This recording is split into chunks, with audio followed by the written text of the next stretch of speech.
Stream. There we go. I'm live.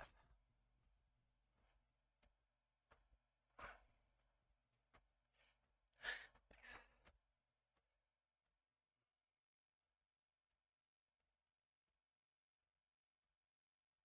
You pin this?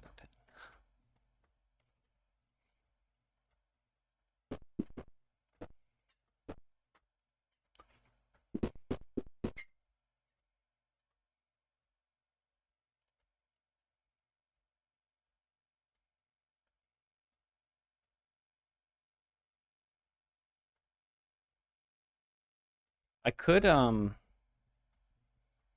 that won't work. Okay. Let's do it like this for now. All right. So what we want to do,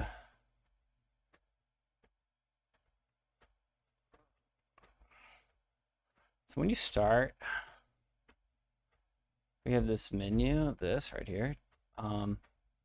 Server info, server background. So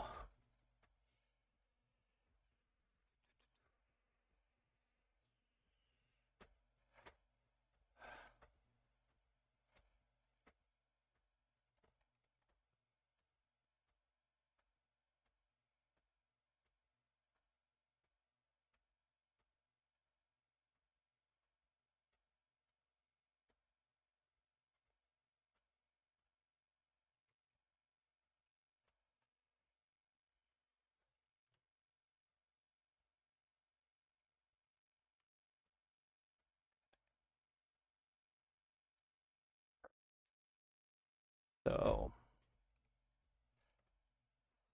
display text right here.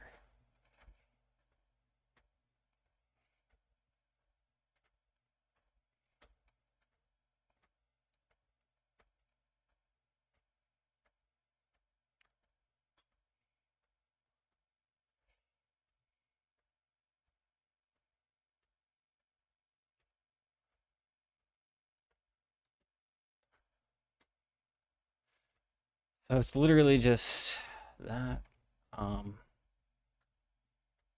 What the two pieces are when we disconnect, right? On peer disconnected and add player to game. All right. Okay. So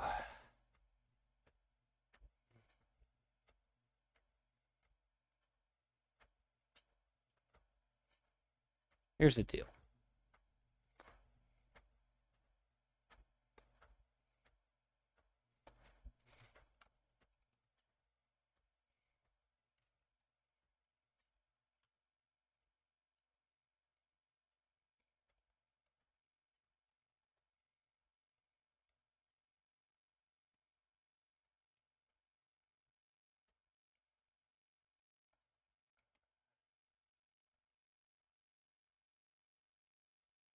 All we need. Okay. I'm thinking that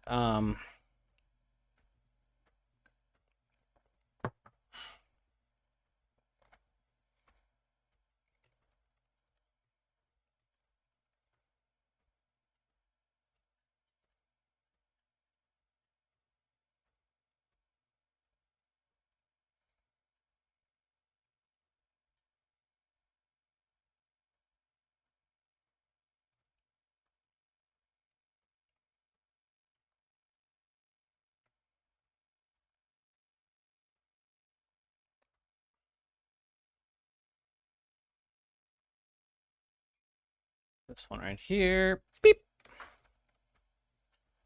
Okay.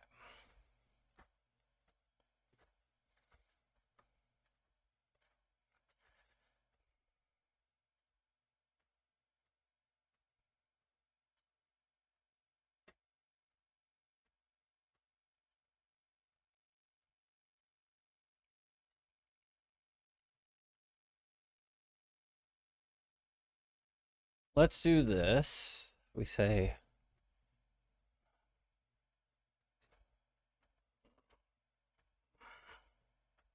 we have global. We can just store these in global, right?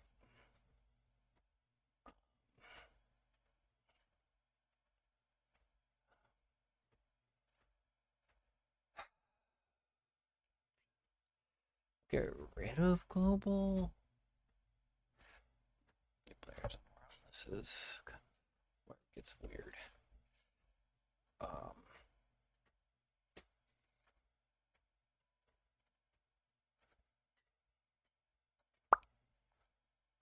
So we do a lot. We could do it. We could move just everything to the global. It seems like fine, right? It's, just hanging. Really like that much. Get players in the world. Global.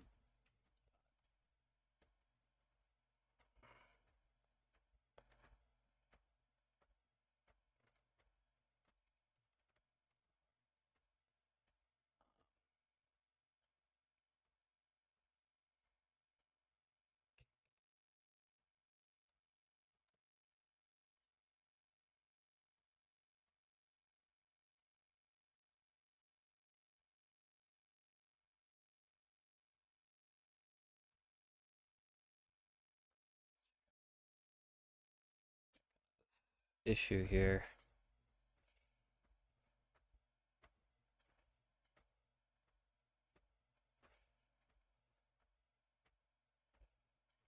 Options now, and then we'll get players world.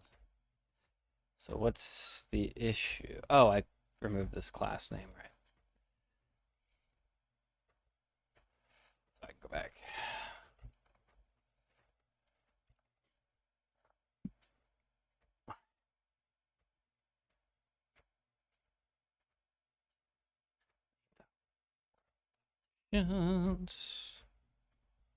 Specify type. Cool.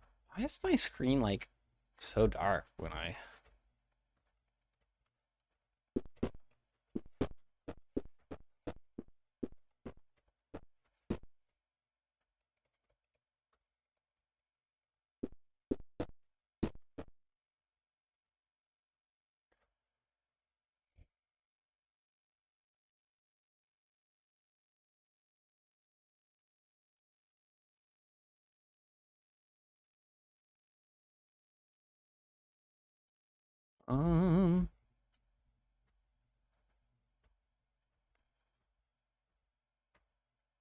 test.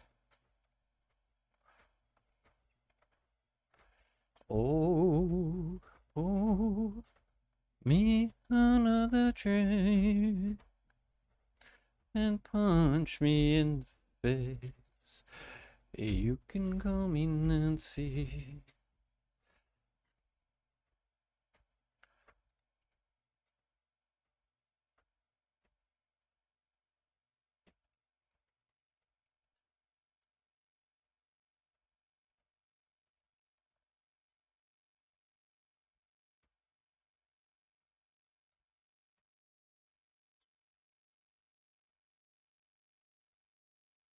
What's the problem here?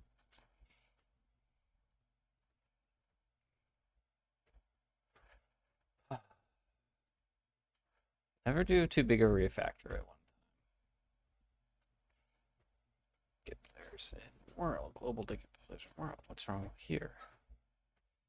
There.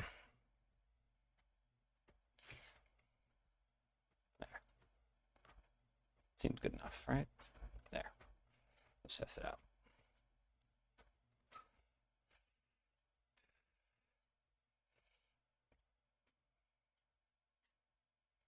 Comparison worth for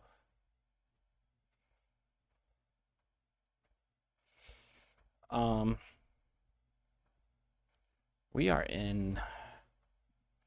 We need like main.current world. So we do need that as like the default argument.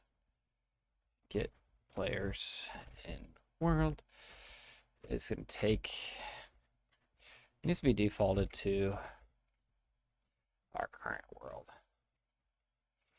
Okay.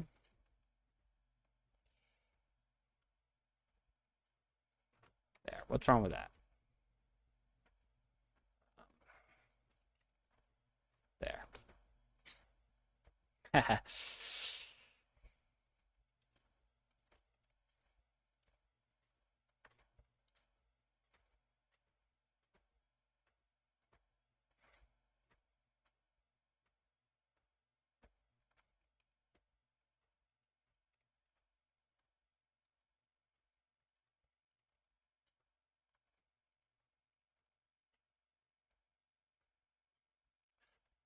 Mm.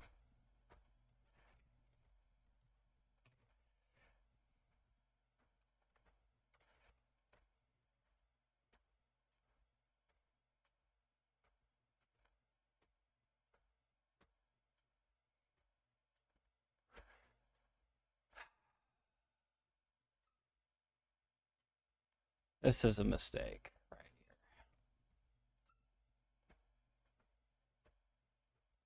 here. This was a mistake right there.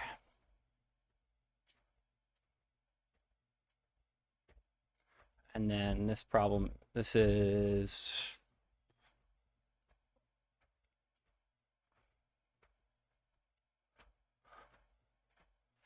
this game.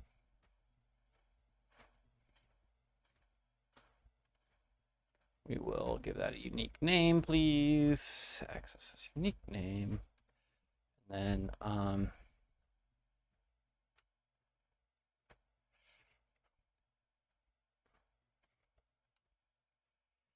server info queue free.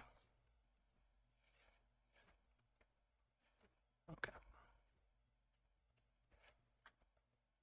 Okay. Something. Oh, that's funny. All right. Now the signals don't work. But that's just how life is. We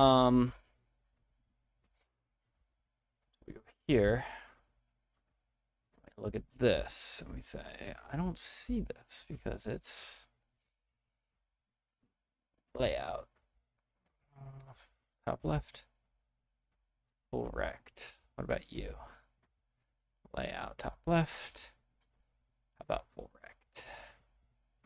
And then you, layout about center.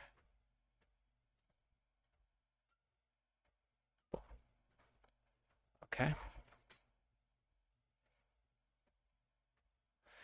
Oh, pour me another drink and punch me in the face.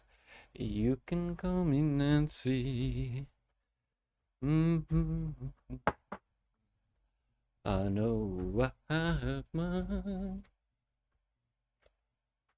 I got my right hand stance in the concentration camp where my organs scream slow down.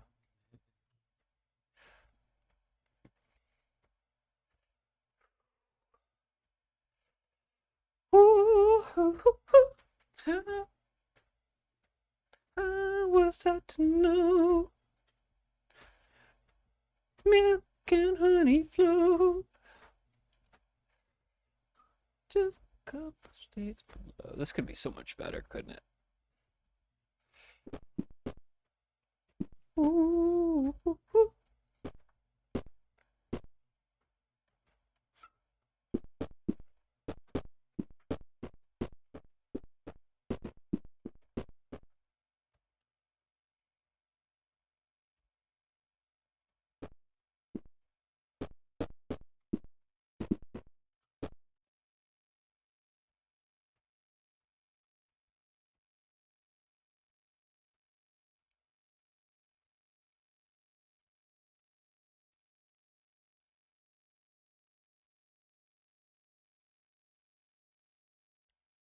Okay, so now we get ready.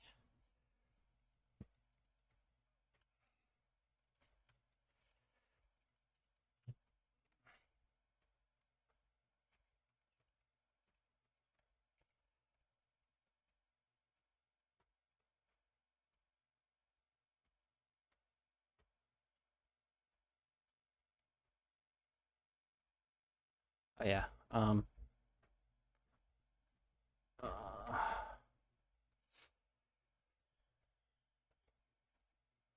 Something's wrong here with this. This needs to be on ready. Or let's do this. Let's just do this.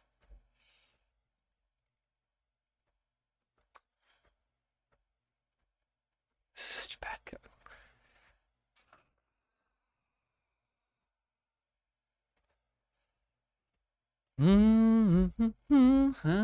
was I to know?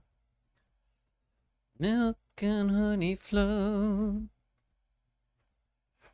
Just a couple states for now. Alright, get a tree. Get first group main. Our main equal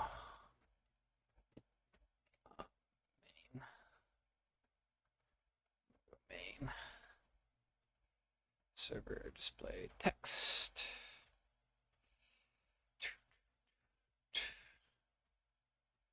What the hell?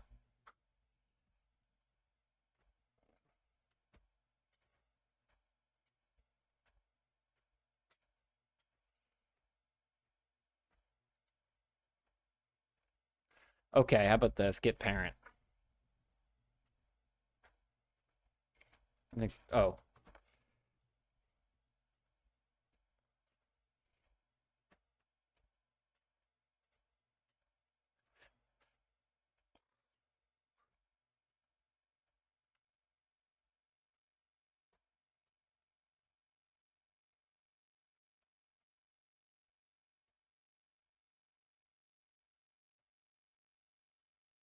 Ain't working.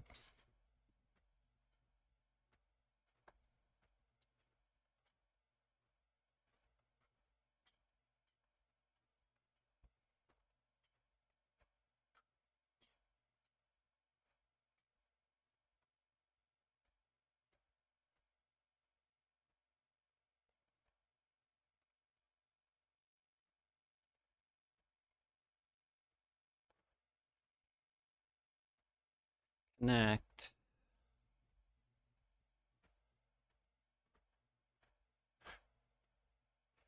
It's not calling this. Duh. I hear somebody. Somebody in here? Sheriff. What's up, Sheriff? Tumbleweed? You tumbling around? Tumbleweeding around? Welcome. So I had an idea, and sometimes I've got to code out these ideas. And if I don't, it'll stick in my brain. So I got to work on this side project. It's similar. It's related. All these are kind of experiments at this stage. Okay, perfect. That worked. Yes, yes.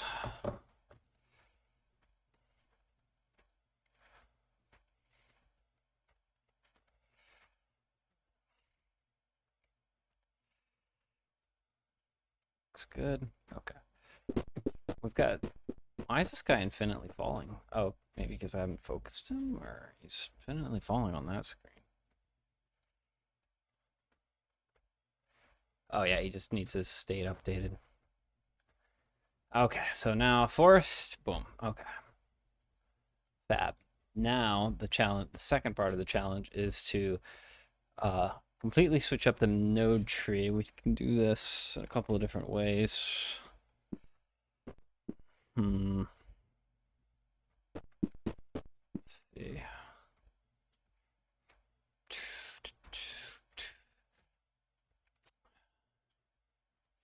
Oh, tumbling around. You found me on YouTube.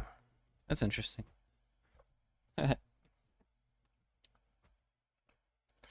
Yeah, I've got so many different chats. I'm still, you know, working out the kinks and all these different chat programs. Oh, pop out chat.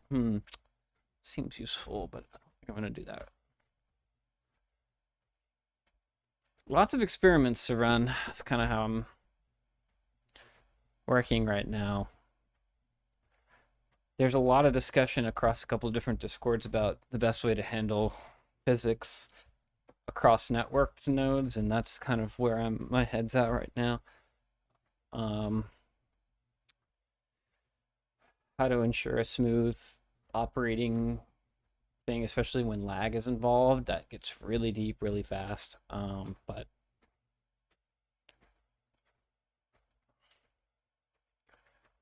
nothing I'm gonna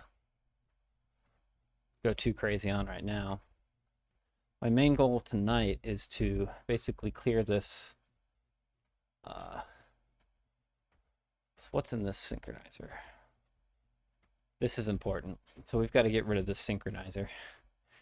This synchronizer has exactly one value, which is main.current players, which is just not where we want to be. So what this does is replicates to all peers who is in what place. And to replace this, we need to actually, wherever we set current underscore players or erase current underscore players, we actually need to, so that is, so current players dot, it's just erase and that we need to worry about. Erase is happening here and here, and then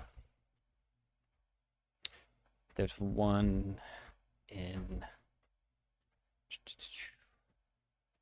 nothing in here, that's good. This one is a has, this is a check, so we don't need to change that. This one right here. So when we do this, when this changes, all the other peers also get it. This happens only on the server, only called with RPC1. Allow any peer to trigger when joining.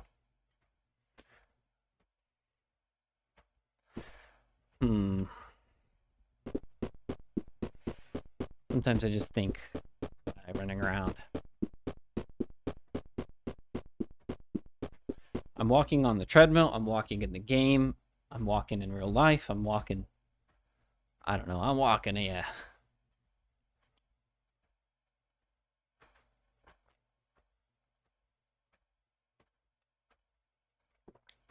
Stay hydrated.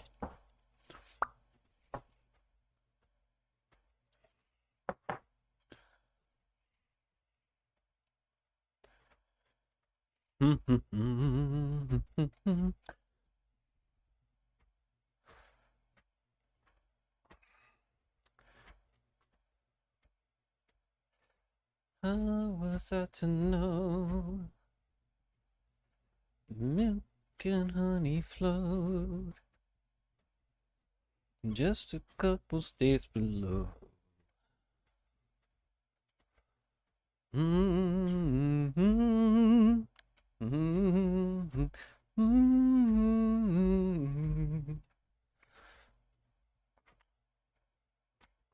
Okay, when this changes, all the other peers get it. I don't think that's true. Once we do this. Done. So now the task becomes win a request world.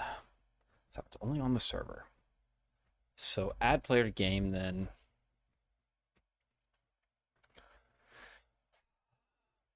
So let's say func sync current players. And we can send a variant. We can just send a new list. All right. New current players. It's about as easy as it gets. Now, we could do something where to do more efficient with add remove rather than replace. So it would be like add peer, remove peer. Are almost like separate params or arguments we could do there, but for now, just for testing purposes, we're going to say that new current players is just the type of current players, which is a dictionary, which doesn't really give us any extra typing. So that's it. And now here's the magic. We have to say RPC authority, and then call say call remote. And we'll do reliable because reliable is also going to mimic on change.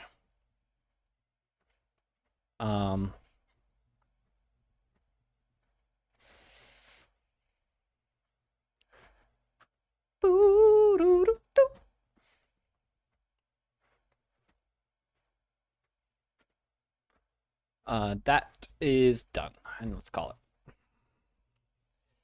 Current player, RPC, current players. There we go. So only happens on the server. Now, wherever we dot erase, is this on peer disconnected only called host game? Yes, that's true. It's only on the server as well, so that'll work. Erase, so we'll say sync current players at RPC, current players once again. All right, where else do we erase?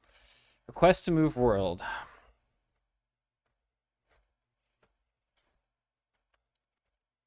I am removing myself. I'm removing myself here. This actually doesn't do what I think it does. It's very interesting. Any peer calls this to kick off the process. Erases, can we do themselves for visibility? They don't get to kick off that though, because the actual erase, when does the actual erase come in?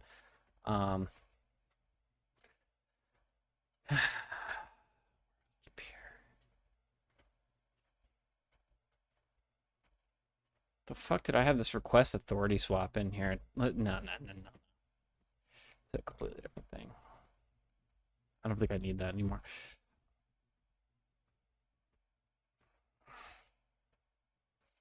I don't think I do this anymore. And I also don't do this anymore here.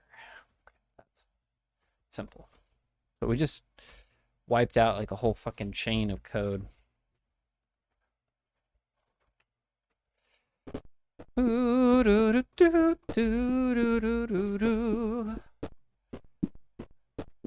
and honey flowed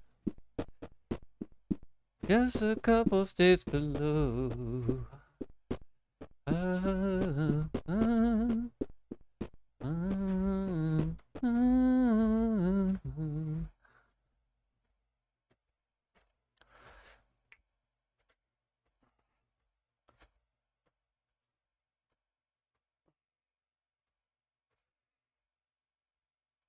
Oh, good exercise this thing is. Oh my gosh, it's just life changing, really.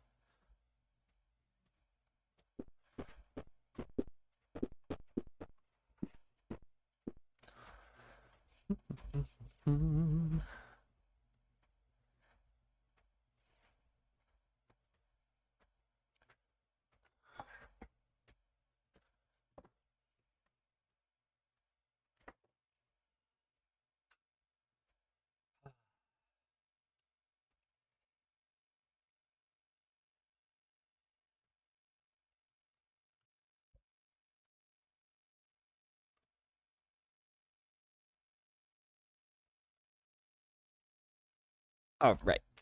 So current players that erase peer ID. Okay. So we actually need the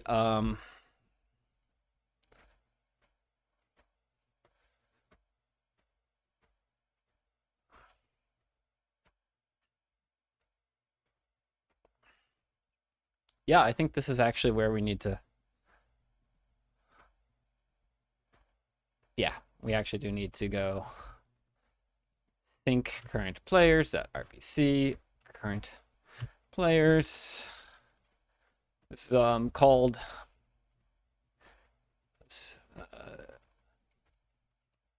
to the server.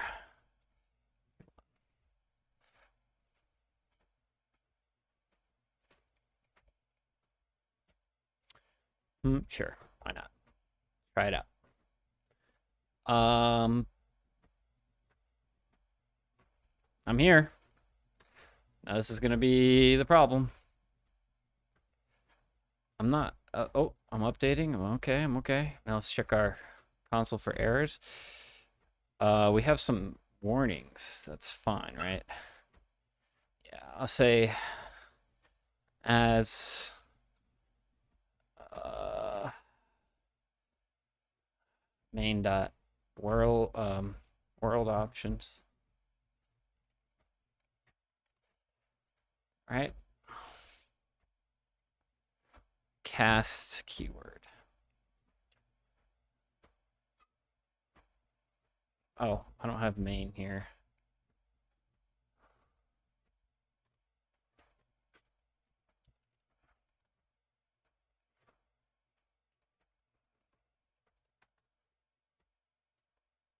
Right here. Come on. You know you like that syntax. Here, it's not contain a type. Huh? Oh, do I have to do like dot snow or whatever? Oh, I can do, yeah, I can actually just use uh snow forest.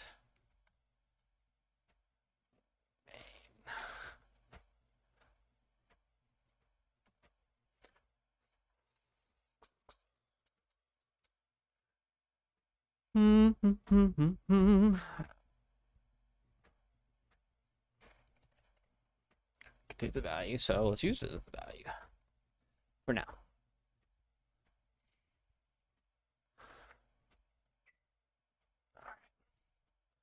Enter snow world. Okay, that's good. Enter forest world. God, I cannot see or understand what's going on here. Oh, am I getting collisioned? No, I'm not. Okay. Let's do collision over there in a sec. And then nothing on there. Okay. Debug.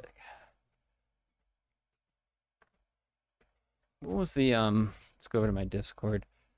Grab this. Do do do do do. No header. Header. Okay.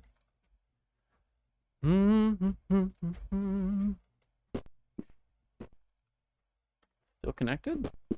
Good. It's unusual.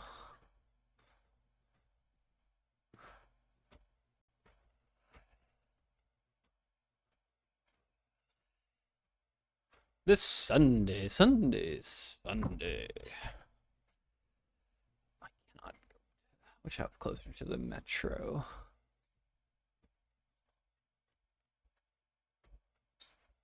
Be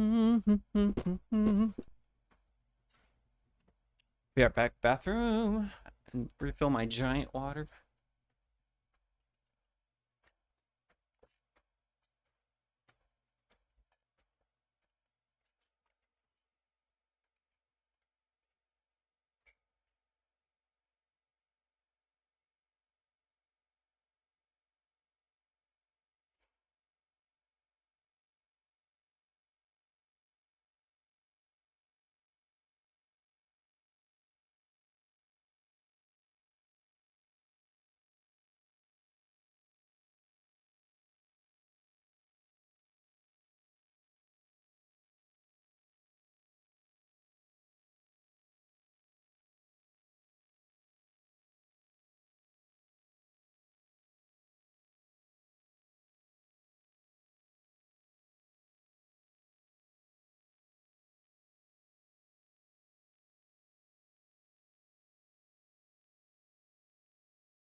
Okay, we're halfway on our mileage here, in case you care.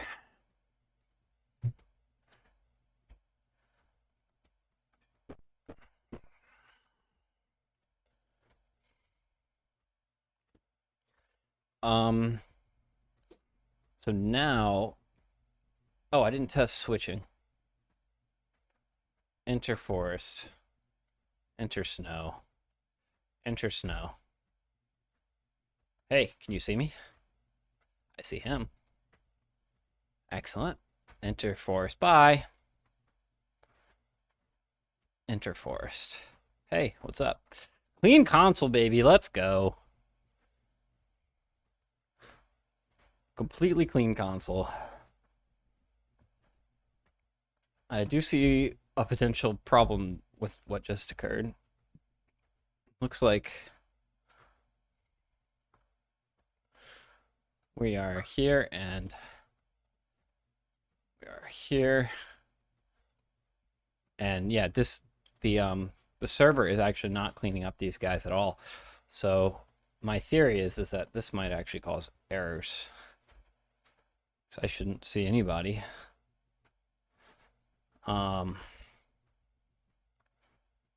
Nothing seems to be completely wrong. I just those bodies are still hanging out. They're still just like unseen bodies, right? So we have an issue where I'm quitting as a player, right? And when I do that, it's like, what am I calling? I'm calling disconnect, right?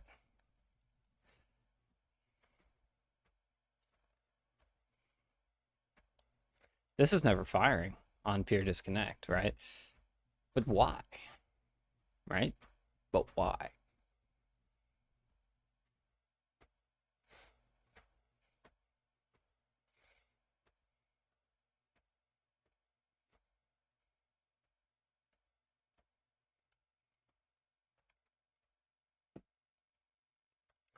This is interesting to me.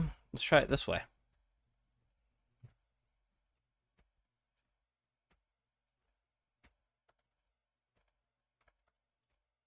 Yeah, there we go. Yeah, I'm still in there. So what we'll do is we'll do something better.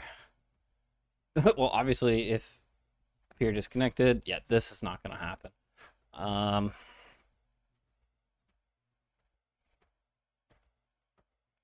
can do remove player from game. This is interesting. Just remove player from game. Oh, because this doesn't ever happen. This just never happened right here.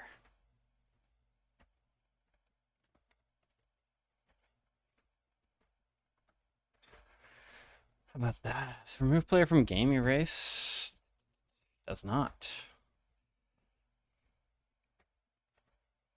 All right, let's see what this does. I don't know why these other players don't have a problem with don't have this problem of someone sticking around.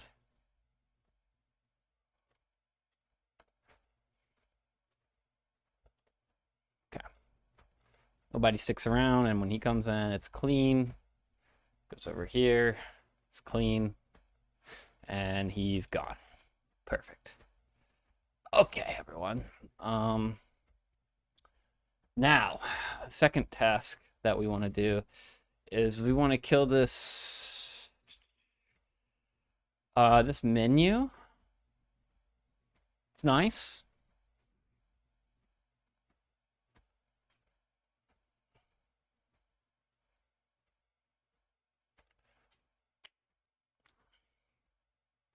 Call this root.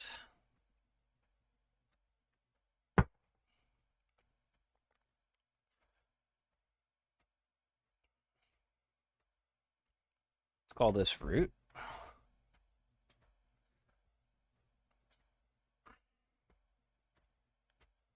No?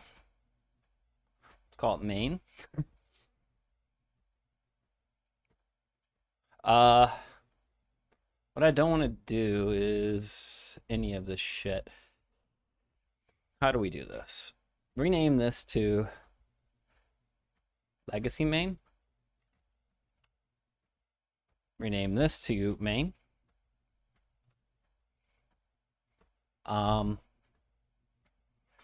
Make this our main scene. Done. Okay. We'll call this main. Now here's the crazy part. We're going to make everything happen on just this piece here. So what we'll do is this whole thing is going to become a global, I think.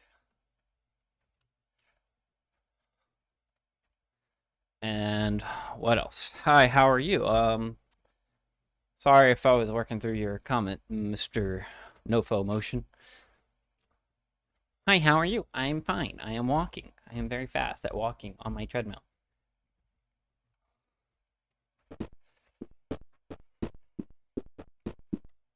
I have a lot of different chats, you know? Got like 7 chats here. Wait, I recognize your little kiwi symbol. I think you were here yesterday or the day before.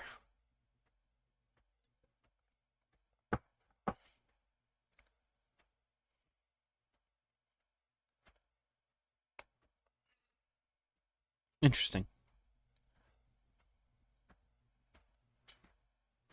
Maybe you dropped in for a moment. Yeah. He says yeah.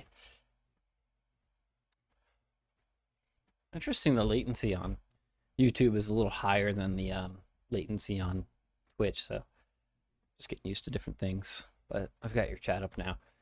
We are working on a little multiplayer demo where we can have different players drop into completely different scene trees. This is something that's unusual in Godot because usually you have a multiplayer spawner and a multiplayer synchronizer, and that requires all the nodes to be essentially the same across the trees that you're trying to sync. So we're making a demo where that is just not true. Something like an MMO might want to have lots of different players. Some of them are in one level, another in a different level. So we can build our own everything to make that work. So the challenge now is that we want a new script, okay? Yeah, new script. Let's call it network. And we'll rename this to scripts. So, and then world forest here. Critical not used. I think we could just delete. Oh, no, each one has to have.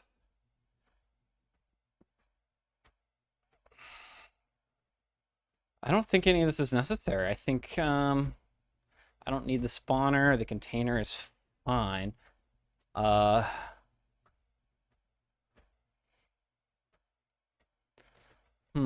think about this.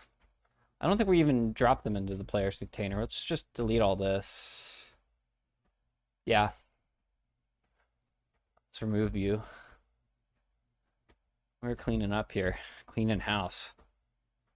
Yeah. Forest. Close. Open anyway. Yeah, I mean, it's an advanced use case, right? But that's also kind of cool because it's like a little experiment that we can run that I've not seen anyone else do before, you know.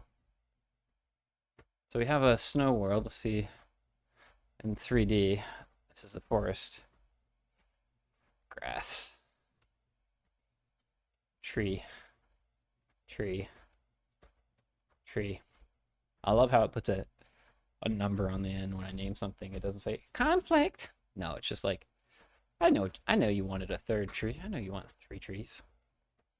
It's very nice. Godot is full of nice little things like that.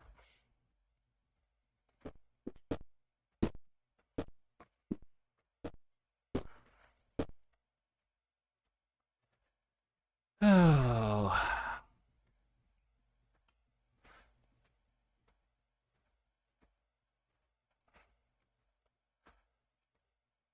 What's this output problem? Nothing? Okay. I'm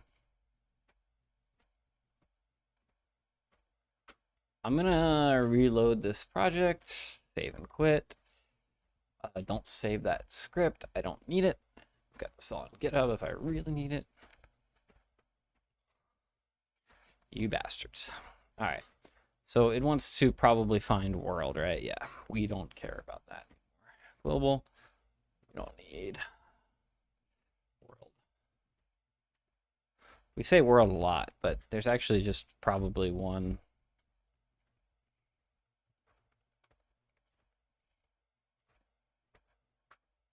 Maybe it's in main? Yeah, here it is. Here, let's do if server world's enabled.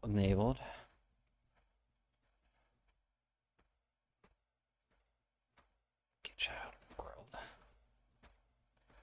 Huh? Oh,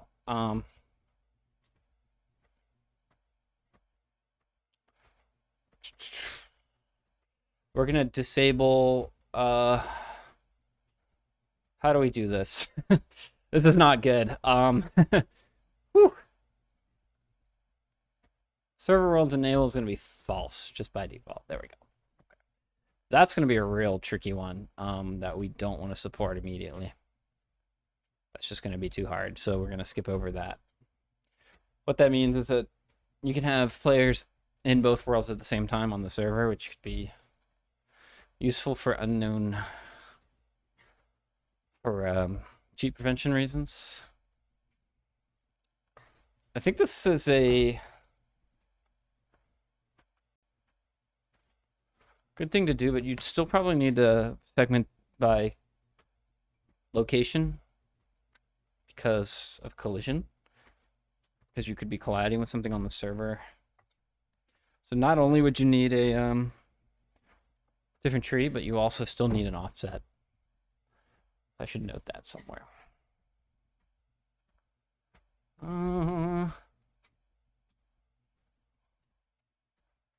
Note you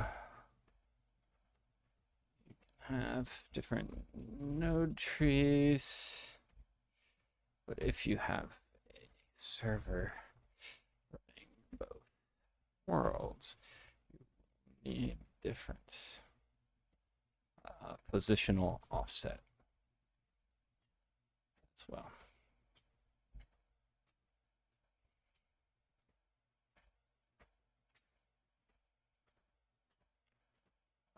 Server worlds and this updated by server. That's not that. Where's current? There it is. Take this up to the top because please don't have this sort of thing. We don't need export on it anymore. So we're going to refactor. That's what this is all about. I wish I had that something framed of how you're supposed to organize your code in Godot, and I always forget to frame it, but I need it like I don't want to look it up. You can write it to do. To do. It's by proper Godot standard. Okay. All right, what are we at? 2 miles? I think we can get to 2.5, right?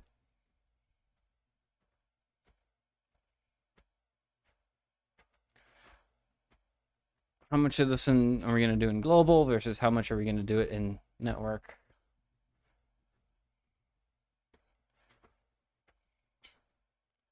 Everything should be in network, essentially. Whoa, this is really bad. I don't like any of this. I want to delete it. This and this.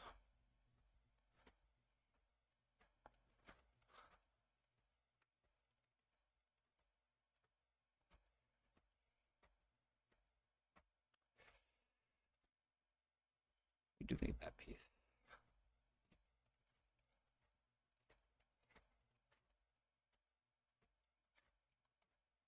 Okay, so we need this thing to work, and we need it to not look like it does. Move this over. Get rid of this. There we go. Boom, headshot. Does nothing. How we want. So our first entry into network, will it be this?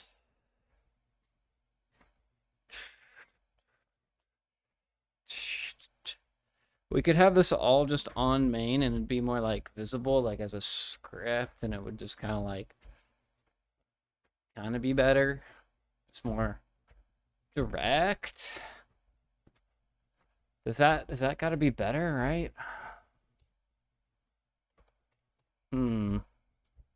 This is a tough decision. I think for now it should all be on main. And then later we can keep fucking with this script. And then we just do this, pull that off, and then you. So all directly accessed now. And I am how I am. Boom. Okay. So now what we can do is in server info, but also more importantly in here, how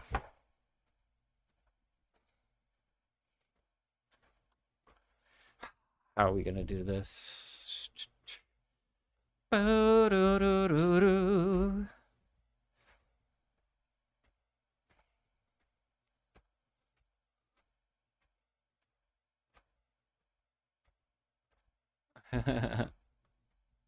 This is a really funny little RPC ID for each person in our world. We want to send updates about our state.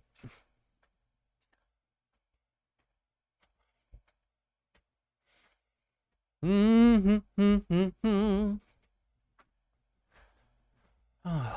fruitcakes on a stick. So close to being just right.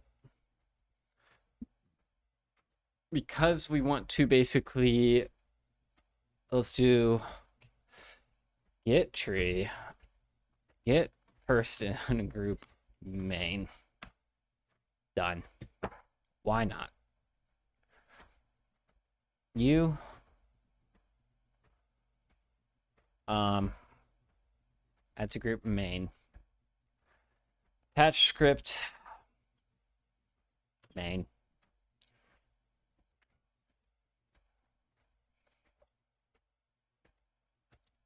I would love to sit.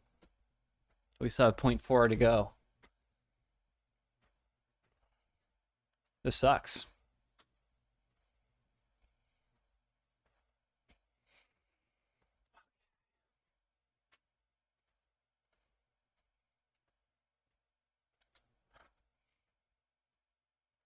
I don't like this at all. I don't want to think about it. I don't want to preload.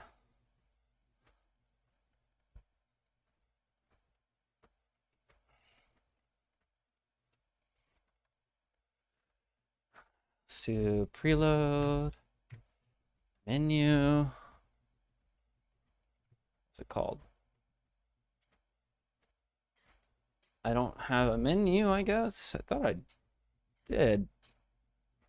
Oh shit, I didn't save this off. Good thing I didn't delete this, because we need to save branch as seen. Main menu? Yeah. That's good enough for government. To a new folder. I've seen the way of putting all your scenes in a folder. Okay. I've seen the way. I'm not sure it's like super relevant here, but scripts. Man, I just moved that script, and then you go up to the globals. It's already moved. Can you believe that? That'd be an error in like any other engine. It's just such a benefit. You know? It's unbelievable.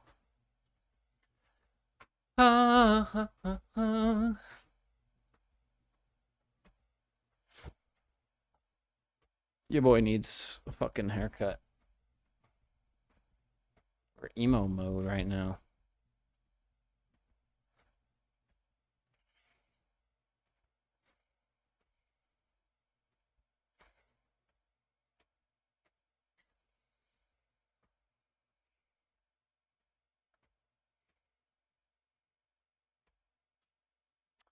Oh shoot, I've got a watcher. I better shape up. No. No problem. You're muted on the stream, but I've got all sorts of streams going, it's hard to jump around. I even got like a little playground for my users. I think yeah, you can join. Just go co-working. I'll DM you. I think I've got you on DM. I'm that fast. Then you can have, you might have to mute that site. It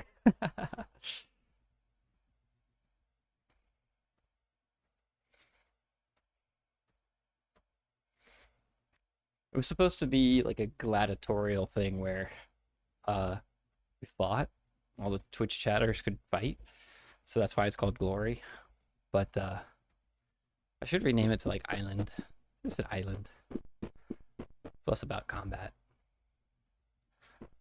Works best in Chrome. Okay, so now that menu is saved out.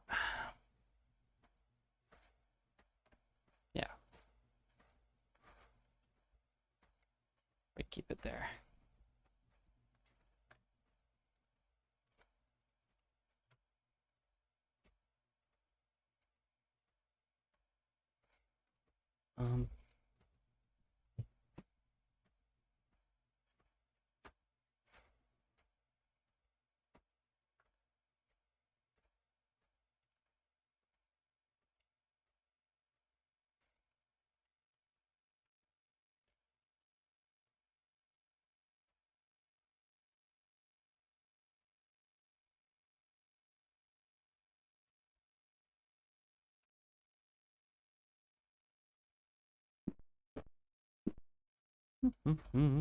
Let's see if this is still working.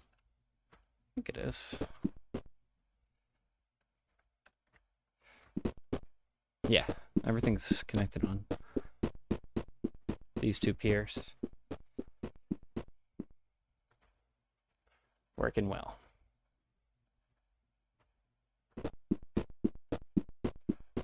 Zeke just joined. What's up? You can press 1 to wave. Very useful key. And I think B becomes a ball, a ragdoll, which is the most fun mode.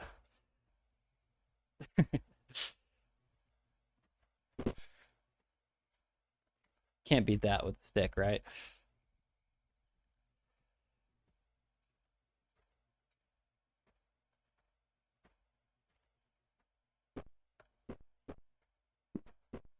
Let's see, if I rename that and save it, does not update here.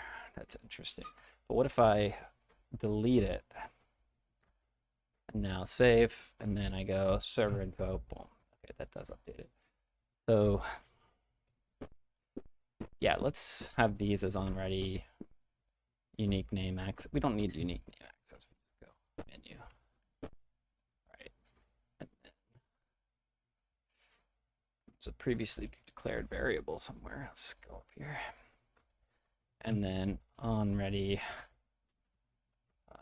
server info, same thing. Info, can take the unique name off of that.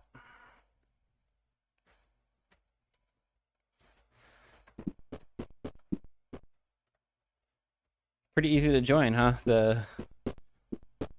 Eventually it'll be every time someone chats, I'll put a fish in the water and you can fish them out. The players that are in the session can fish them, and chatters will just become fish because that's like a passive thing, and they'll swim every time they say something. I'll spawn a fish. But you've probably seen, yeah, exactly, and you'll say you caught so and so.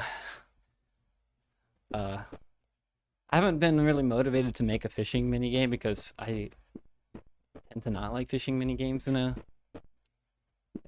some games, but like it's a perfect like kind of passive like, oh, I'm watching, you know, a stream, I can just kind of fish because there's like Twitch bait and some other ones that kind of like have like this passive like chat based commands. But this one is actually like full real time control, which is kind of interesting.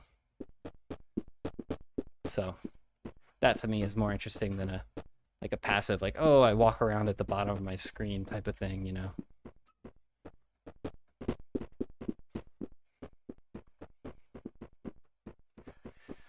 And right now I'm working on some networking stuff where you can have different scene trees for different players, which is unusual. So if you're in an MMO, you might want to have some people be in a like a forest zone, and then some people be in a, let's say, any other zone, like a snow zone, which I've currently broken it, which is a good time to save, right?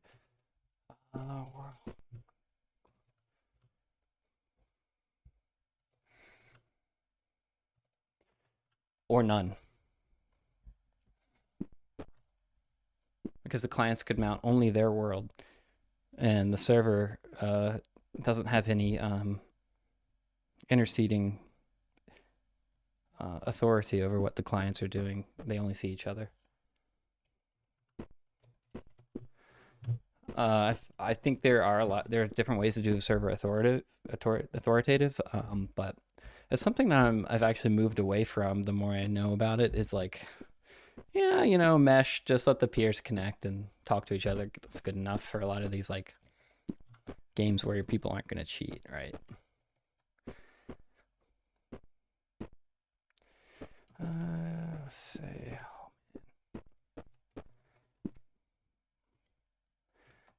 New refactor. Let's do checkpoint refactor. All right, push that up. Then we'll check all our various chats. Okay, perfect. Nobody's chatting. Excellent. I've also got chat in here too, which is WebSockets. I gotta put a that's in the tab menu.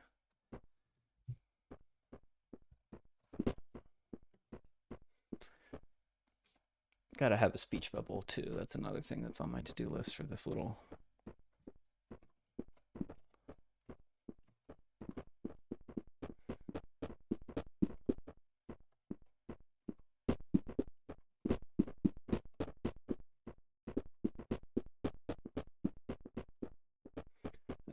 Yes, that's a great idea.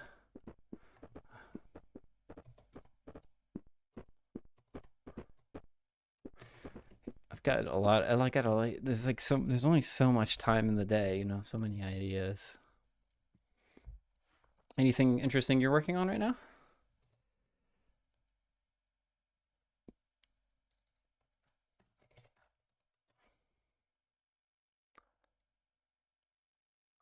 Interesting. That's a fun one. Anomaly game I've played like Exit 8, a couple of like I guess the original. That one's a Japanese one. That was really good. Yeah, that's the subway one. Yeah, you walk through and you decide to turn around or not based on if you see anomalies. Are you building that in Godot or Unity or? Unreal? No. Hmm. Nice.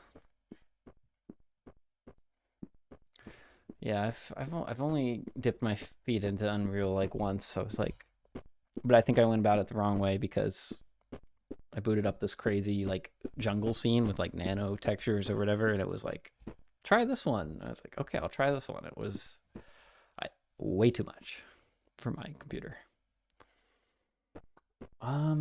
It was like a free. No, it wasn't.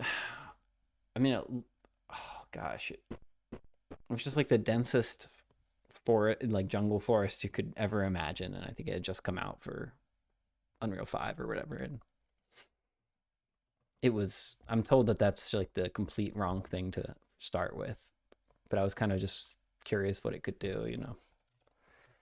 I'm be much more interested in like the character controller side. That those seem really good.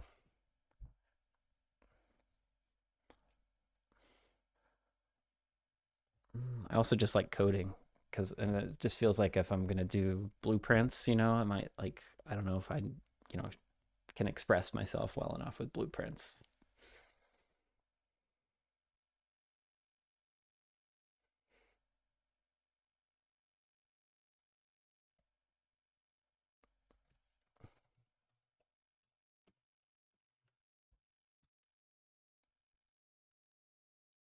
Hmm. Nice. Yeah, I bet so.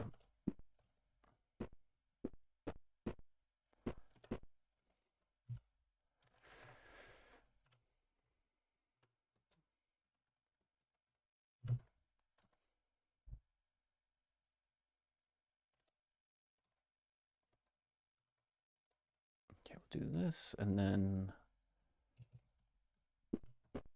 that. And now we just got to figure out this is just not going to happen right now. Next thing we want to do.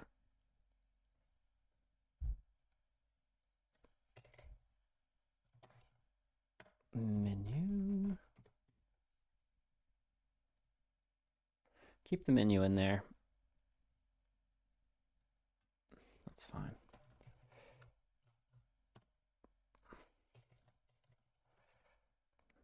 Yeah, I don't think I would have gotten into game development unless it was for Godot, like because it's a very intimidating thing to do when you're first starting out.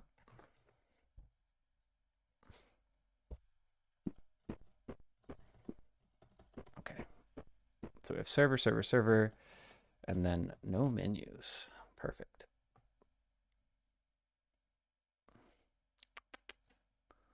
Menu should be here.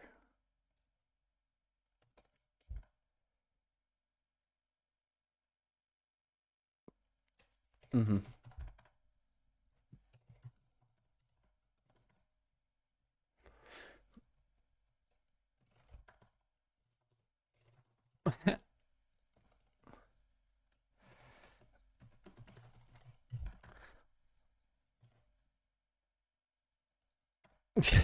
Yeah.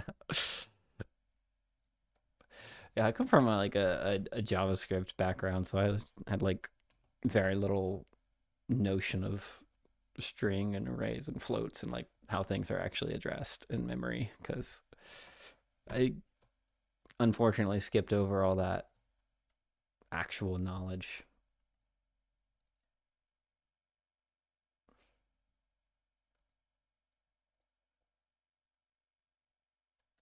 Hmm.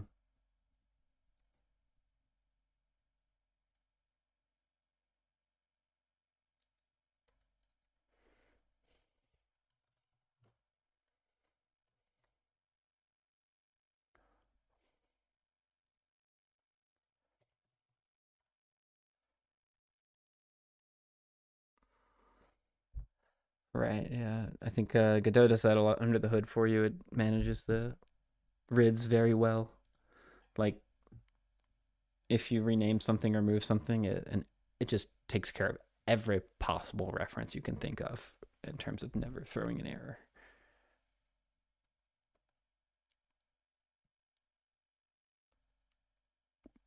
I think a major version, it was 3.0 to 4.0. I think that change happened.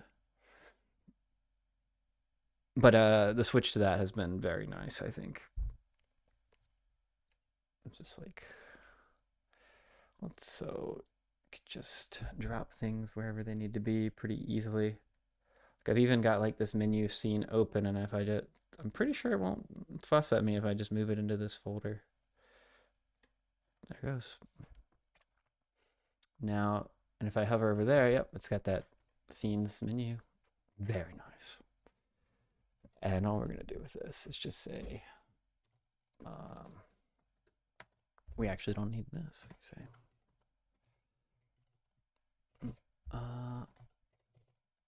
ready var forest. There we go. Snow. Do you work in tech or adjacent? Yeah. Yeah, I'm same. Just a lowly UI engineer.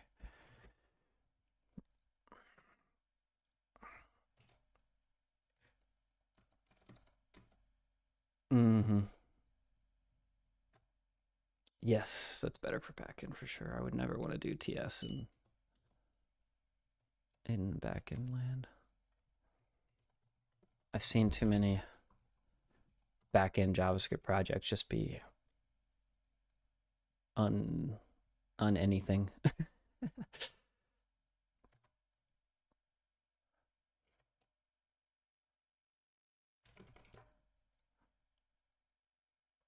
Mm-hmm.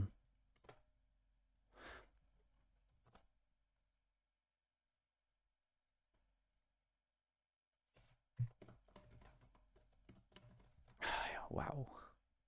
Yeah, I've done this like I was like I don't know 10 years ago, and like worked on some monolith microservice. It just feels like JavaScript's never the right tool for the server. Like I know you can do Node, and it's just never fast and stable enough, and it just hurts you long term. I feel like I think because everyone can hire for it, they think that having JavaScript in the server makes sense, but I have to learn Go, and I've been putting it off for like 10 years. Yeah, all the jobs are in Go, and I learned Rust and because it was cool, and I'm glad I did because it taught me memory management, which is like a weak point, but Rust doesn't really get hired. You don't really get to do anything in there.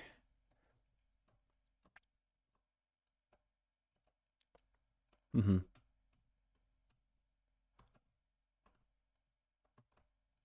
Yeah, yeah. Yeah, that could be fun. Yeah, I feel like Go though is also going to be extremely good for the same case. Uh, but Rust will have you have more fun. It'll be cooler, right?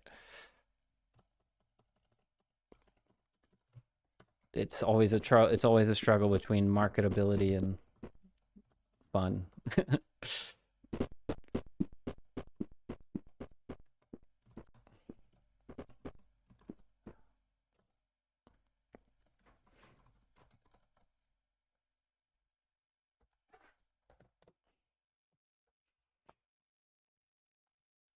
Yeah, I'm like, yeah, a big place is like the orchestration, like even at large volume, like your microservices and your multi-threading and your scaling and all.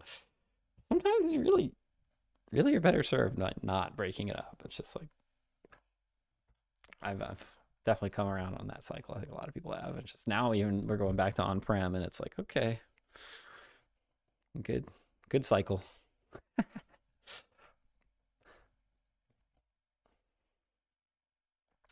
Yeah, I was at Capital One for like 7 years, of course, right? Like a lot of Richmond.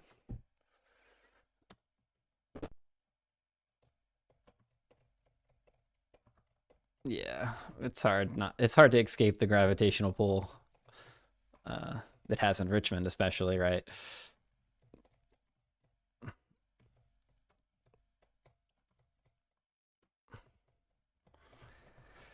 It's going good. Oops, I closed the entire glory. Goodbye, glory. You won't be missed. All right, so let's see what else we have here.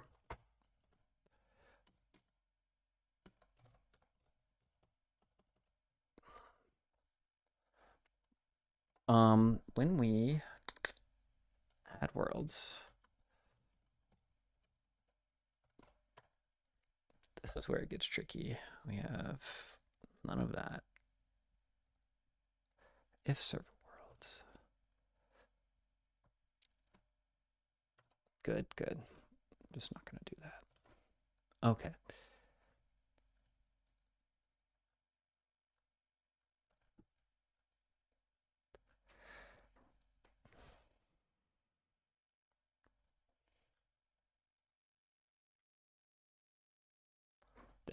This is the problem. Let's do. They have nothing on them, no script whatsoever, which is not a problem because we can create a group on here. We can go worlds. We can add this to a global group. It's just a hash map. I'll just store these forever. And we'll just check that box for the snow world. Perfect. Now, when our script runs, we can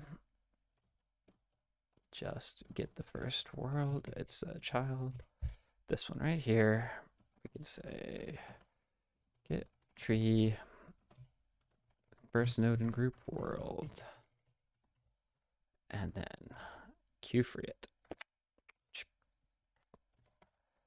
All right, same thing here. Clean up.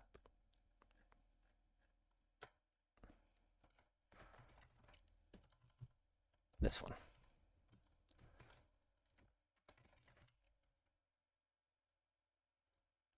We have nothing in there. That's fine. We do need to add the player to the world, so when we add the player, this one, world scene, get child. This one right here, we want to not queue free it though. We want to get it.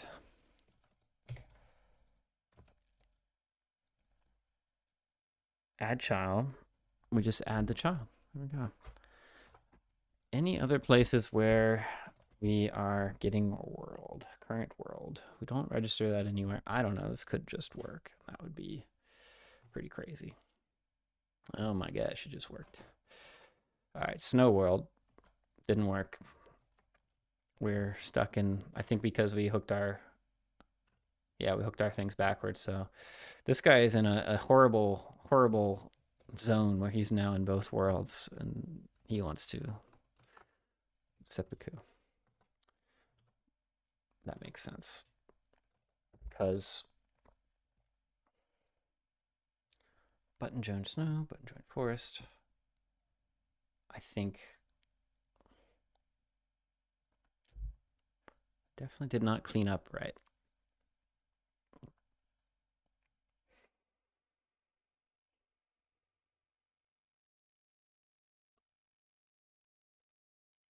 Join game. Button snow. Okay, so we just goofed this here. Blame it on the stream. World options dot snow. What else? Perfect. Next thing.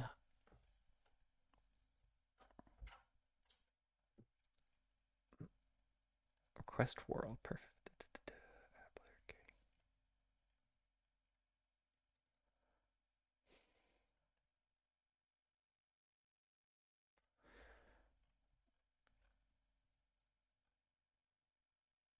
Add player to world.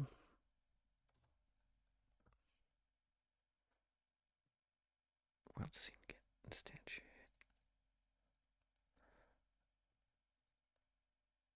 Oh, we're not here. We're not actually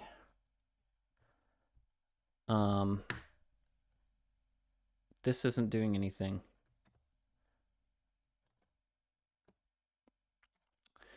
Todd Matthews from RVA Game News. The chat happened, so I have the context of what you're talking about. Yeah. What's up, Voltapaka? AKA Todd.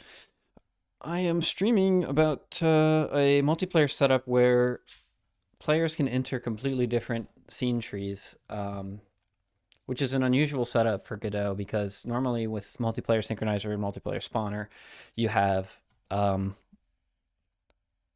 the same node tree so that they can sync their properties across paths, across all peers. So that means updates will basically always be sent. And if your node trees are different, if like I only mount the snow world, and there are also players in the forest world, I would have to mount both of them and track players in both areas. Now, that's inefficient, but it's kind of what you have to do. You just kind of hide them. Well, what I'm going to do, and what I have done, is I have actually completely hidden players on the network. So we now set network visibility, which is something you can do on the multiplayer synchronizer. And we can clean up and drop in, drop out on any world. This is useful for something like an MMO where, you have like 100 players or 50 players or whatever, and some of them are in Zone A, which is forest, and some of them are in Zone B, which is snow. They can all exist on the same network, but have completely different node trees and are talking to completely different set of peers. You only talk to the peers that you are, what's the concerned? I think there's like a network concern. I forget what the exact term is. I think that network visibility is a good way to say it too. But interest management is what it's called in like other engines, right? So I'm doing some very rudimentary interest management because it's interesting. Hey, Ratchet Knight's here too. We've got a full house tonight. We're all hanging. This is the idea if you want to watch that quick YouTube demo. And what we're doing now is we're making it even more sleek. We're going to like completely eliminate the node tree so that there's nothing but snow and nothing but forest. And so it'll be really clear when players are swapping back and forth between snow and forest that nobody else is present. They don't know about each other on the network. They're not receiving updates. They're basically invisible. But I've also got an option where servers can actually mount both of the nodes at the same time and do some server authoritative stuff, even though this is a mesh network setup like I normally do, because mesh networks are really easy for web. Oh, and I need to boot up the little island once again. Or I could boot up Arrow Game. You guys remember Arrow Game? I probably don't remember Arrow Game.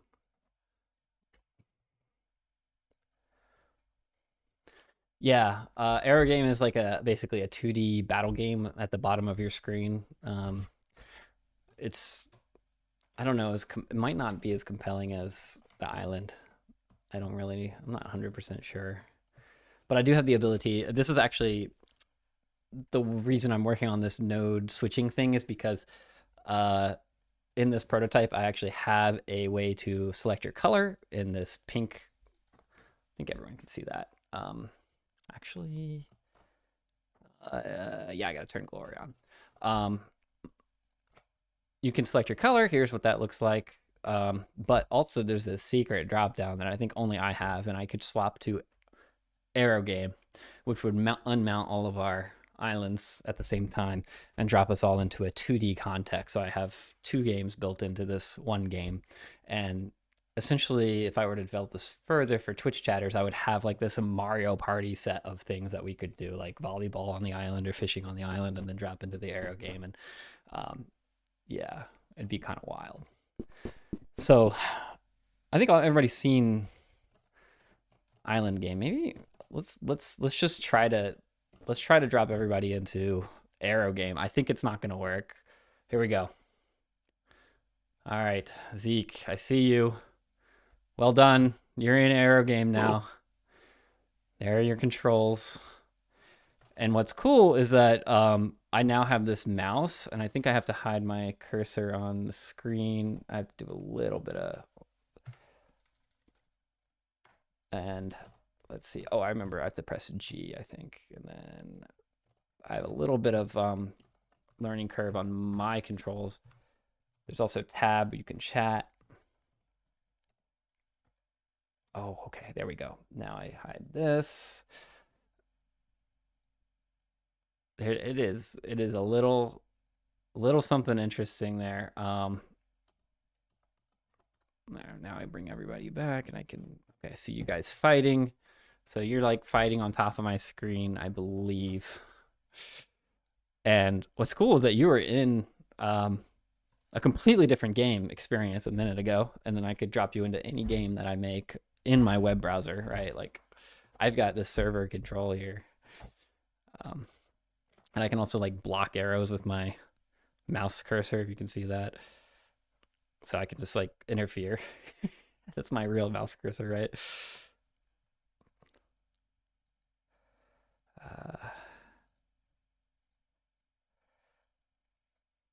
Yeah, try tab and then tab out. Tab will reset your input, I think. And you have to hold down the arrow a little longer. Should be able to aim now, eh?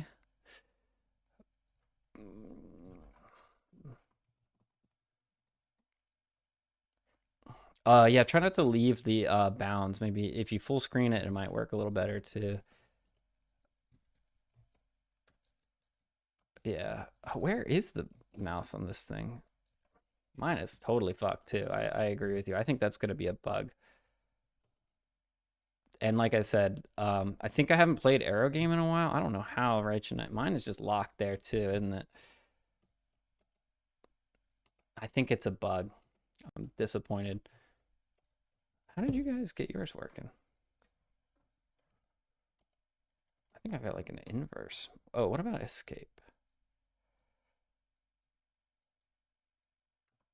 Oh yeah, there we go. Escape really helped me. A combination of escape and tab, and now I can play. Oh, right click is going to be the grapple hook.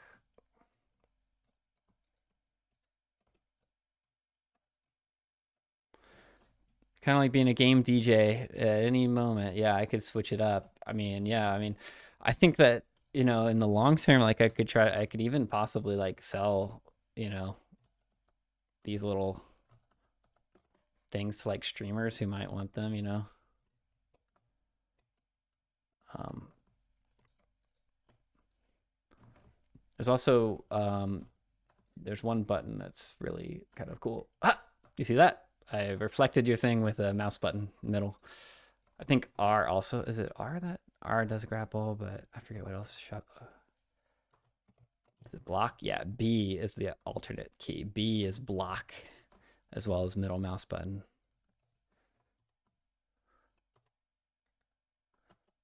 It looks like, yeah, I think that's, yeah, that bug is kind of bad. It's kind of have to do with escape.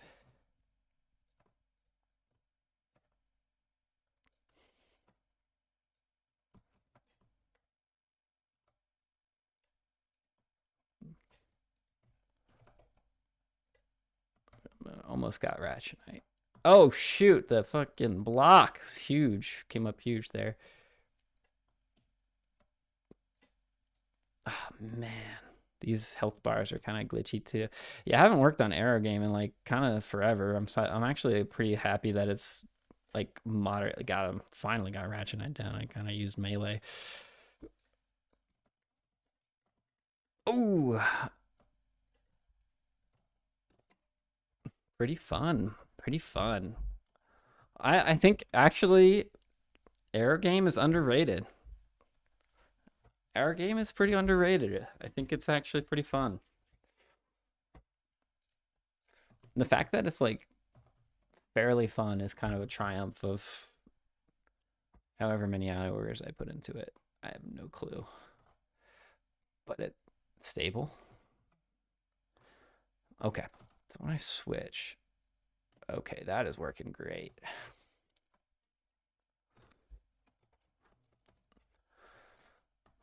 Super awesome. We are well on our way to implementing this. Arrow game goes hard. It's Ratchet. Thank you. Yeah, Ratchet's definitely good.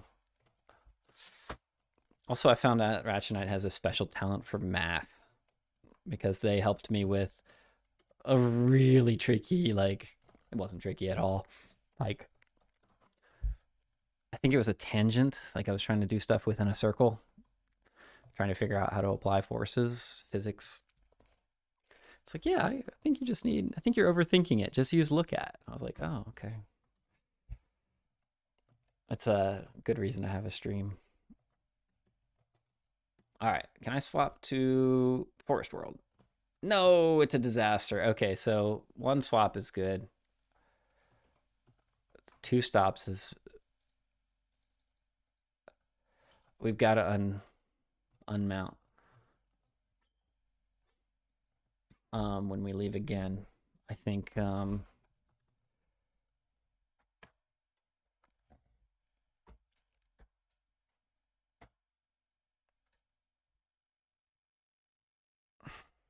Hmm.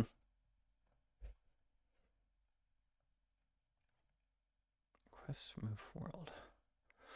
Respond to move world happens. And then I request the world. Let's try it here. Get tree, get first node in group worlds. Okay. This doesn't do anything. That's the only place we...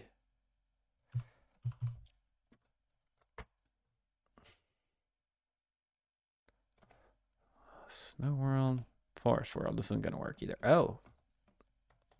Now back to Snow World? Nope. Hell no. What happened here? Let's diagnose. We've got a double mount problem. It's just probably just an off by one error here.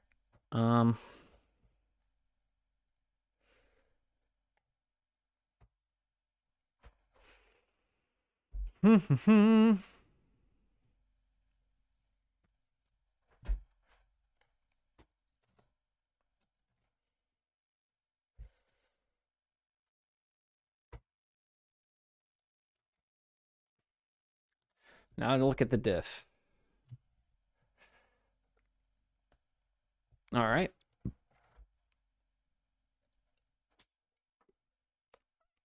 Let's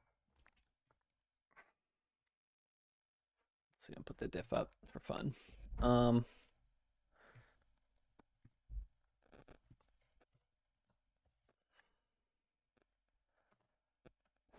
What else? We've got our... What is this? I don't have that anywhere.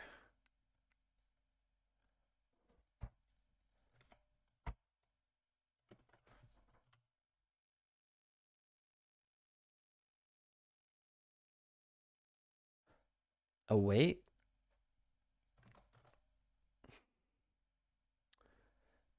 Okay, now that we're no longer we are going to... This should always get the one that we want. Get first node and both of these have the group worlds. How about forest? Snow. What? It's perfect. Perfect. It's a mystery.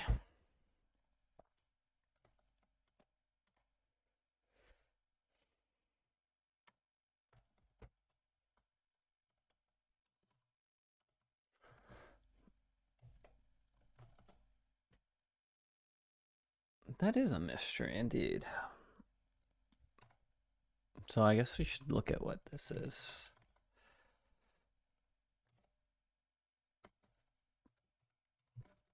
This does fire, right? Safe to clean up. Where is the safe to clean up? Respond to move world.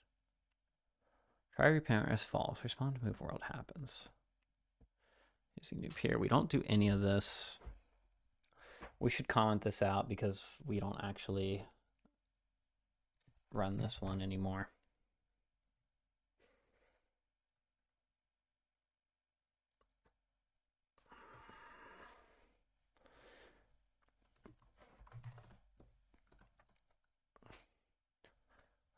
Our goal is to like get this world cleaned up correctly because we've changed our... Oh, what is this? Oh my gosh, there's like a secret... Okay, that could definitely just fix the bug right there. That's funny. Git diff showed a space node from like a character. All right, I'm in Snow World. Back to Forest World. It's all fucked. What? Snow. It's almost like this node doesn't have the right node mounted. It's like a I need to say true here.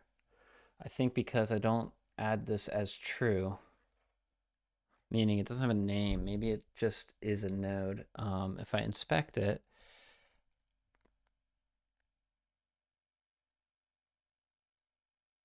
what is it? It's snow part 2. What is this then?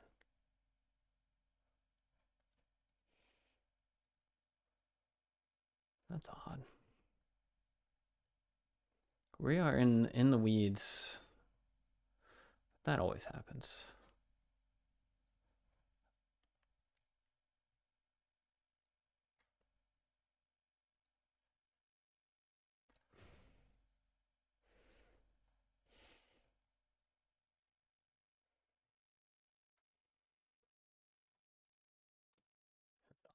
Okay, so I think we're doing add child here, and one of them is not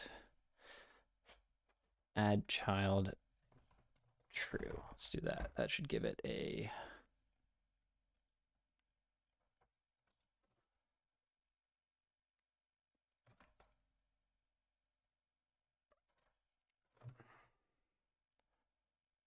If get tree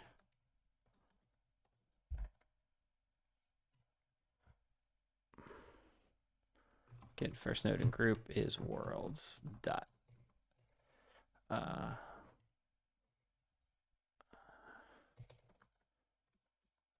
we can just always delete it here in case it's there. We ever only want to mount one.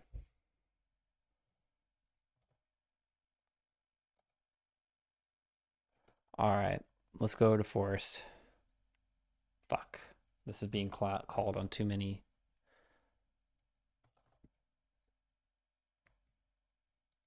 Okay, I see what's going on here.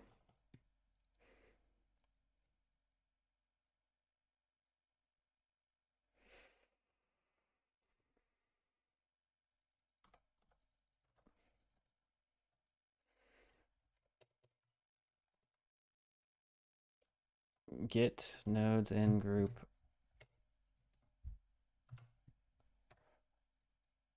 There we go.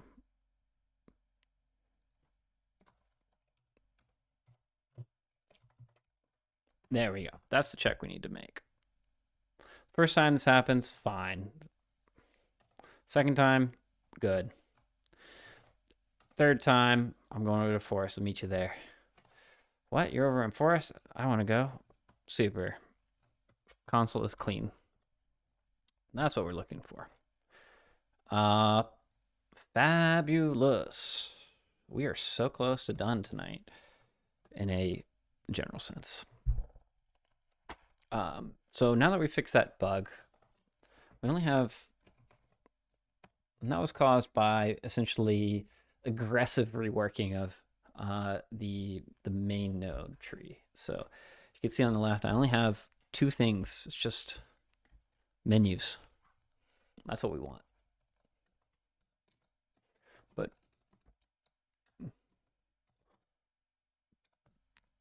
we've got grass, we've got trees.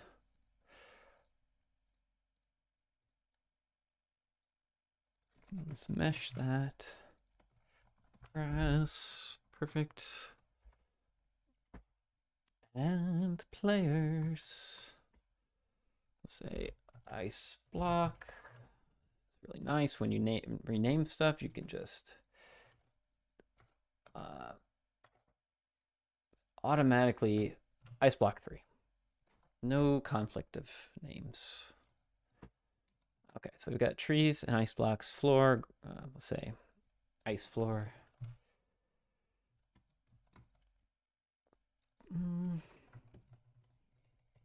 Very small details, but if we're going to share this with people as a template, then we do want to get that right. The next piece is that update function for the server.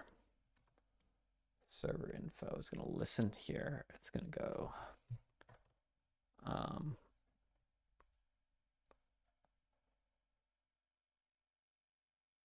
is that it?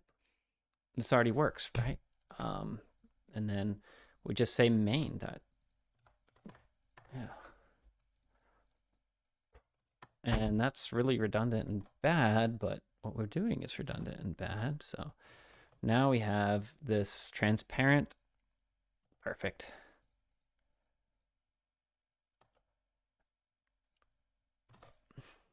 Now I should give these names like player A, player B, and swap them between. So that would be nice. So you can say player A is in snow and player B instead of a. Perfect.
I don't even know what I'm doing now. What am I doing?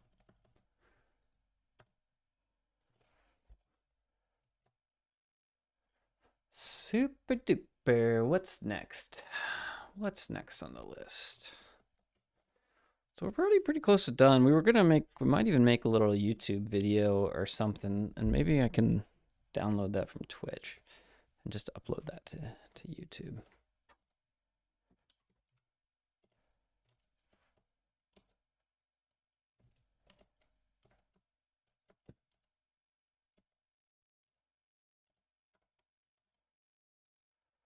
I gotta fix this error game bug.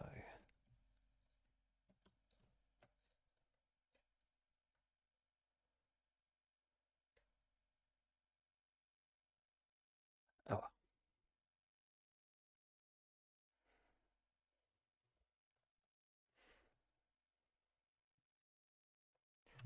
I bet arrow game bug would be great. Arrow game would be great in 3D as well, right? Like swinging around and arrow gaming. Add that to the ideas list of the ever-growing list of ideas. Arrow game 3D.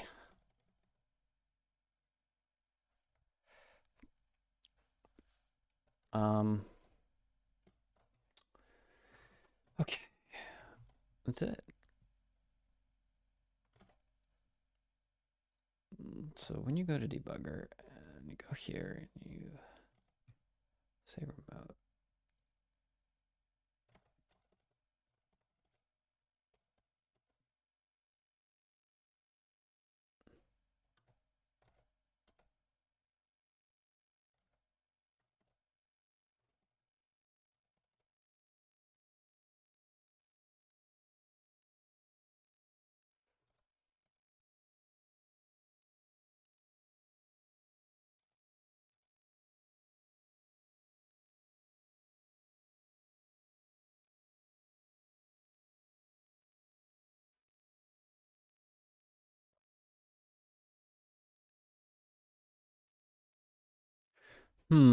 Antwerp Teflon calcium blue 6.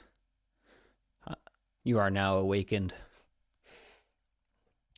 Execute your mission.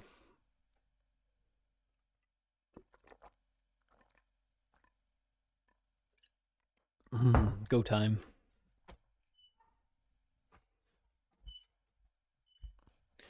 Did you see weapons, by the way? Made me think of that. Not that it's super relevant, but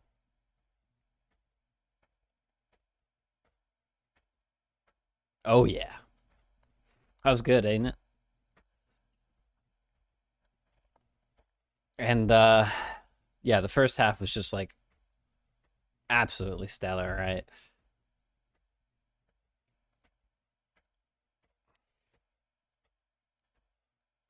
Weapons looks terrifying. It is terrifying. I mean, I still recommend it. I actually can't handle horror movies, but that's basically, I think, my upper limit on scary shit that I can watch and still be all right. But it's a good movie, and yeah,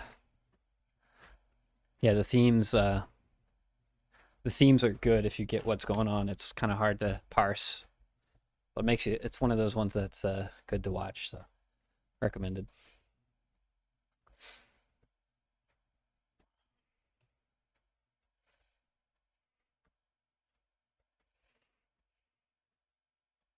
Uh-oh. Hold up. We got errors. That's not what we want to see. I don't tolerate errors around here.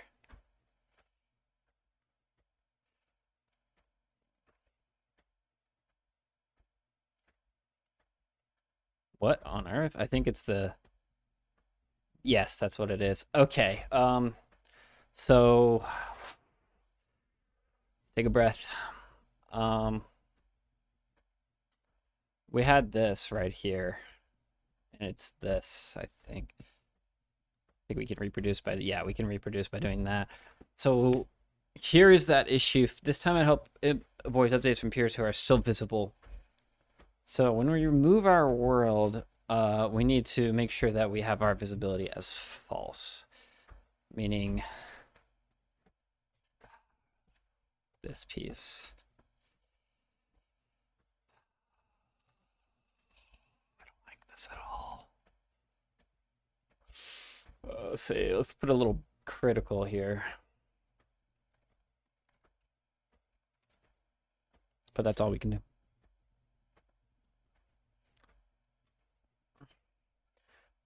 Yeah, I should make horror games too, because horror games really sell, and they're easy to make, and people love them, and they willing to pay a price to get scared.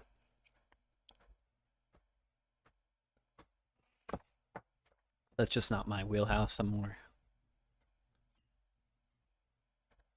on some other side. So it was just this session that was getting those? Just the session that was... No, yeah. Yeah, it's just the session that's...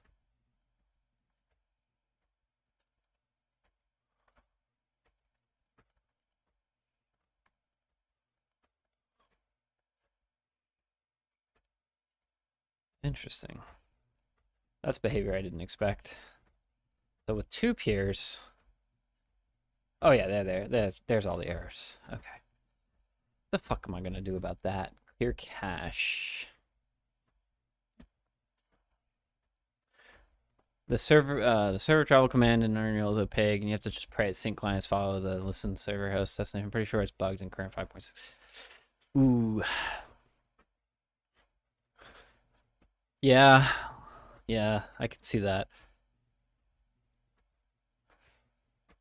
I can see the power in having someone do this for you. And let me be clear: this is a manual version. What I'm doing, and I have just a small issue here where we're not cleaning up, but I'm hooking up all the signals. I'm doing all the stuff. 99% of cases never happen like this. It's all managed for you, just like the server travel command would be managed in opaque.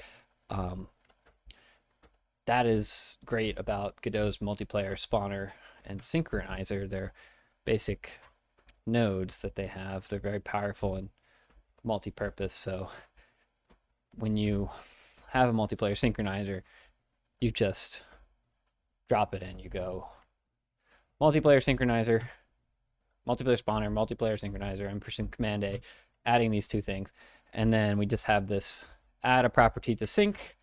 We can just say, hey, I want this label, which is just text box, to text to sync. I'm sure this is very similar to Unreal, but I do not know. I'm just going to say on change. Whenever that changes, it's going to sync that property. This is the automatic. And of course, I feel like I want to be special and manage it all myself and hook up all the signals. And Godot gives you that ability. It says you can listen to any of these multiplayer signals. So they're here on this piece connected to server, and then I can connect a call a function. I can do whatever I want. So in these cases, you get that power. But if you don't need that power, you can just drop them in. You can even not even use that node. You can use this object configuration to notify synchronization at the root path. And so there's a lot of manual ways. Another cool part is that there are multiple multiplayer peers. So there's a WebSockets peer, and they all have the same structure. So if you can see in my WebRTC multiplayer peer, which is one that I use for those demos, the mesh network, eNet multiplayer peer, which is your standard host server client setup, your dedicated server setup. You've got to drop in an offline multiplayer peer, so you can just make a single player game out of your multiplayer game whenever you want. And then all of these inherit from multiplayer peer, which lists all of them. The WebSocket peer is not great for real-time game, but if you have a strategy game, you could just use that. And any kind of backup, you could use a backend of any kind. And look, you can change all this. The documentation is great. And the documentation is built into here. So if I just click here, I've got all the documentation. The methods I can use, just so nice.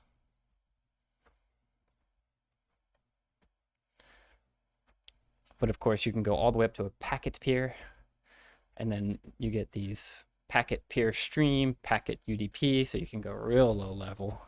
You could probably do this in Unreal too. You could, I'm sure a lot of games manage their packets very carefully in Unreal for multiplayer. But this is my entry into the whole networking.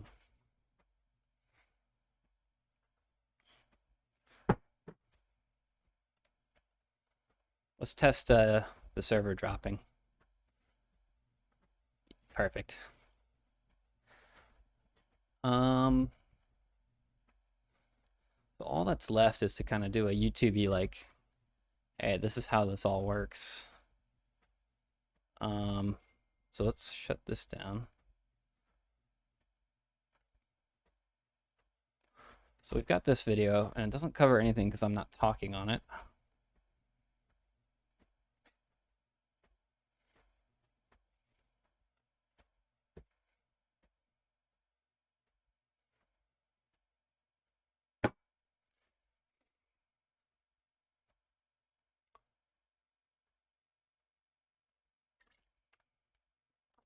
And the node tree is completely indecipherable.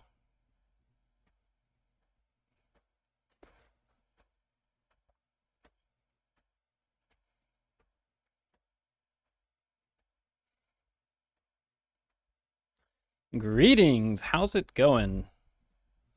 I don't know, you tell me, how is it going? Move those scenes in there. We've got these worlds. I think we'll keep those out of the main folder there. I feel like I'm getting music from something. Oh, YouTube, duh. What else? What else? So we're just walking on this treadmill making a multiplayer demo. Let's do a little practice run. Let's enter the snow world, and when we enter the snow world, we're gonna have remote debugger, network profiler. Oh yeah, here we go. This has to be open. Different peer. Snow world, different peer. So we know that none of these peers, let's find our forest peer. Session 3. Pull this way down, there he is.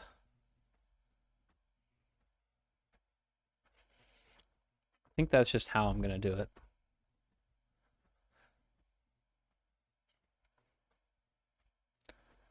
So let's pull that all the way over.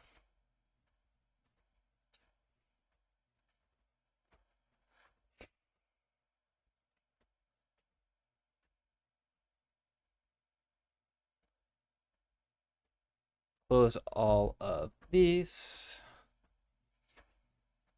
So we have our 3D scene. Do a preview here. I think we can kind of get the gist here. Grass mesh. Let's double this distance. Let's do 300, 300. And then the mesh, we can get that UV scale triplanar. That matters, right? It's a little better, right? Snow, same deal. Mesh, whoa, it's 1,000. We can do 300. I'm wondering. It's already got triplanar on. I'm not gonna mess with it.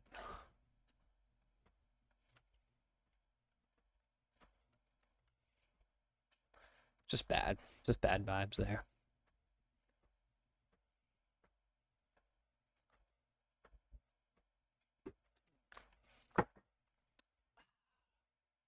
Stay hydrated.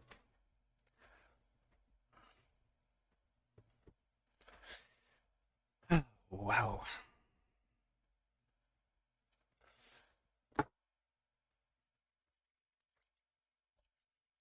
Stay warm, stay hydrated, stay busy. Okay.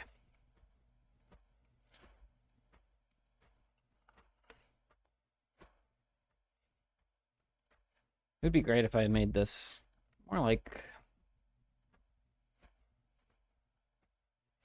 So, oh right, I had this popped out. I think that's what we can do. Is... Oh, I can just grab it, right? Make floating. Boom.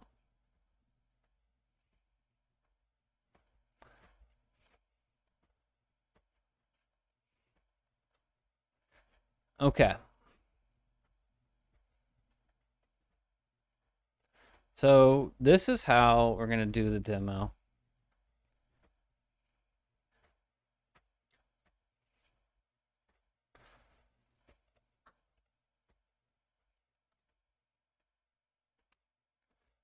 So we've got a remote node tree here.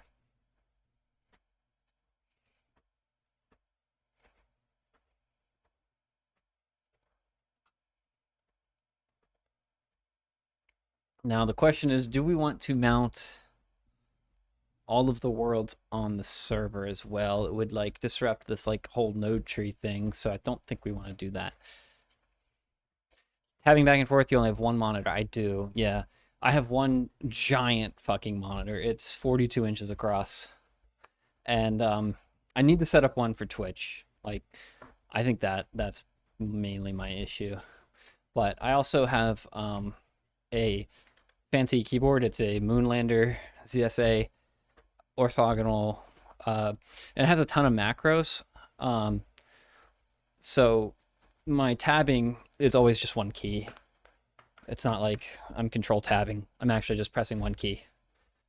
Or I'm, for all these are all set up in a way that I could even make it more efficient, but I've got a lot of macros on there. And all of my symbols are on the home row, like exclamation and dash, underscore, all that, equals, plus, minus, all that stuff is on my home row on a different layer. And then I've got like Discord, unmute and stuff, power cords. But I do think that I need one monitor extra than I have for streaming, really, because my stream chat setup is really bad. I've always been interested in those keyboards. How long did it take to get used to it? So we've got something that's called an ortholinear, or the Moonlander is what I have. And the biggest jump is if you do an ortho versus a staggered layout, because these are all ortholinear in a row. And I think I would, if I could go back, I would try to get something that was still staggered, because now when I go back to my Mac, on my Mac keyboard, my muscle memory is all funky, switching back from this and then a staggered keyboard. And technically staggered is worse, but after 25, 30 years on the internet, it don't make a difference if you have these rows straight in a line. It's supposed to be better for you, but it's not. So I don't recommend that. You can set a C on your phone. I think you'd be able to see YouTube and Twitch. I've got the ability to make any number, like, it'd be fun to just kind of turn the cam around. Let's do this where I filters, chroma key. Let's see. Well, no. Bad. Room tour. But yeah, I would keyboards are really a personal thing. The nice thing about having a keyboard with all these, like, that's programmable though is that, like, I've decided my layout and I love how I can program where I want all my keys and how they function, because like this big red key in the center, and those things just swap. These piano keys on your thumb, these are really nice for swapping between things. I think the only, like, now that I've got this keyboard, I haven't upgraded it in like 6 years, so like I'm done buying keyboards because I can't use any other keyboard, right? I can still use my Mac keyboard enough, but you do have to be careful jumping between ortholinear and not. But the thing that I'm looking for, let's do this. Got too many windows.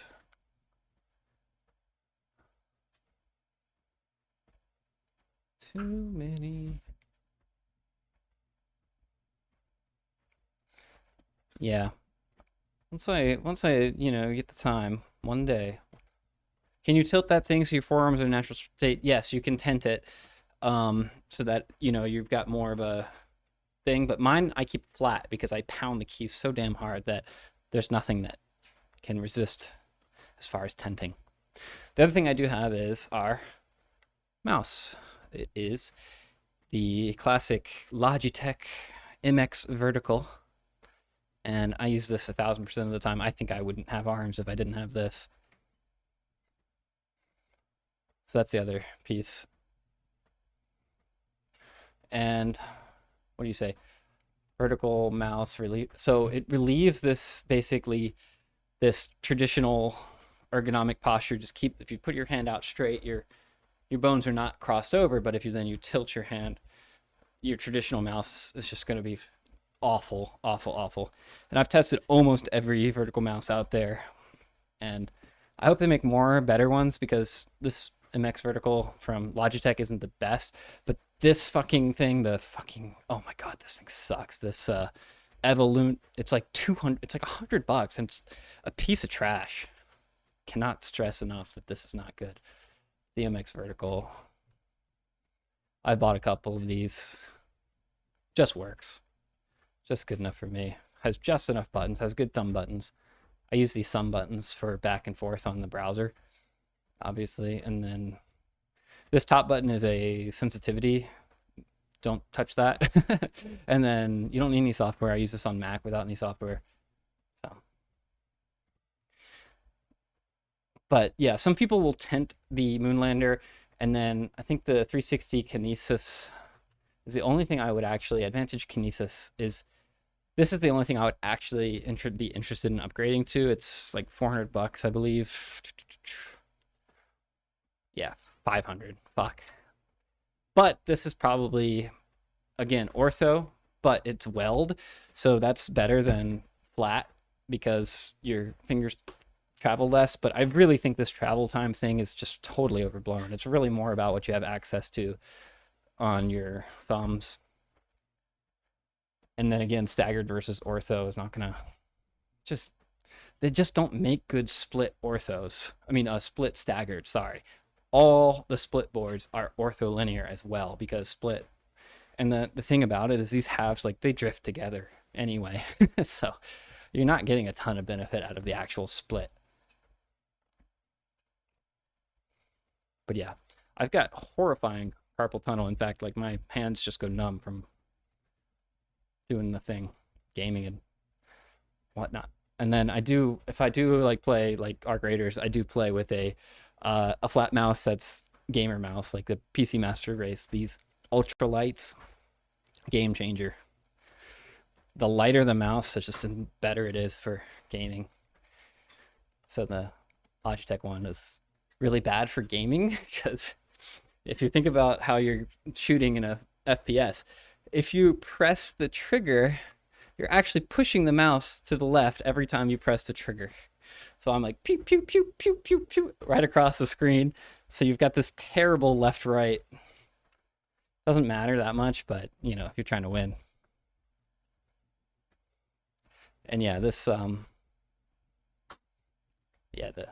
thing is good for travel because it charges a long time and it has Bluetooth, so you don't have to bring the... I keep it plugged in all day, though, because I don't like Bluetooth.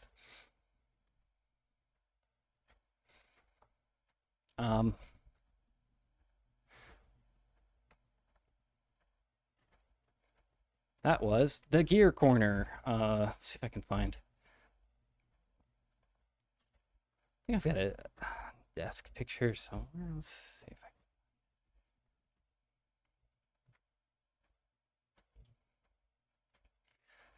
I should have like a little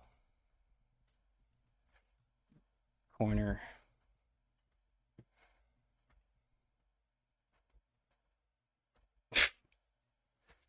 Ooh, I don't like that one. Office. Let's see what I've got.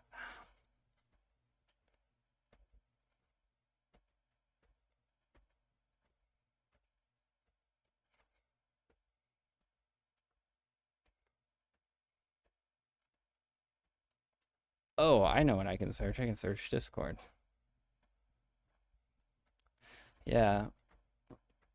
Gear is like really fun. Like, you know, I always say, like, spend money on things you spend time on or spend time with. And what do you spend time in? You spend time in your office chair at your desk. So I've got this freaking walking pad. I've got the standing desk. I've got the nice mic. This is like a $500 mic. And I spend so much fucking time on these things, so some people will pay like $80,000 for a car and they drive it 20 minutes a day. Like, okay, I'm sorry. Get a better bed. You know, get a better office chair.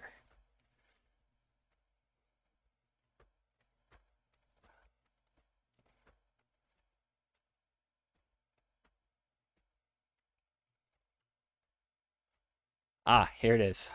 Okay. So I dug it up. This is the current. This is pretty damn close to what I run daily. And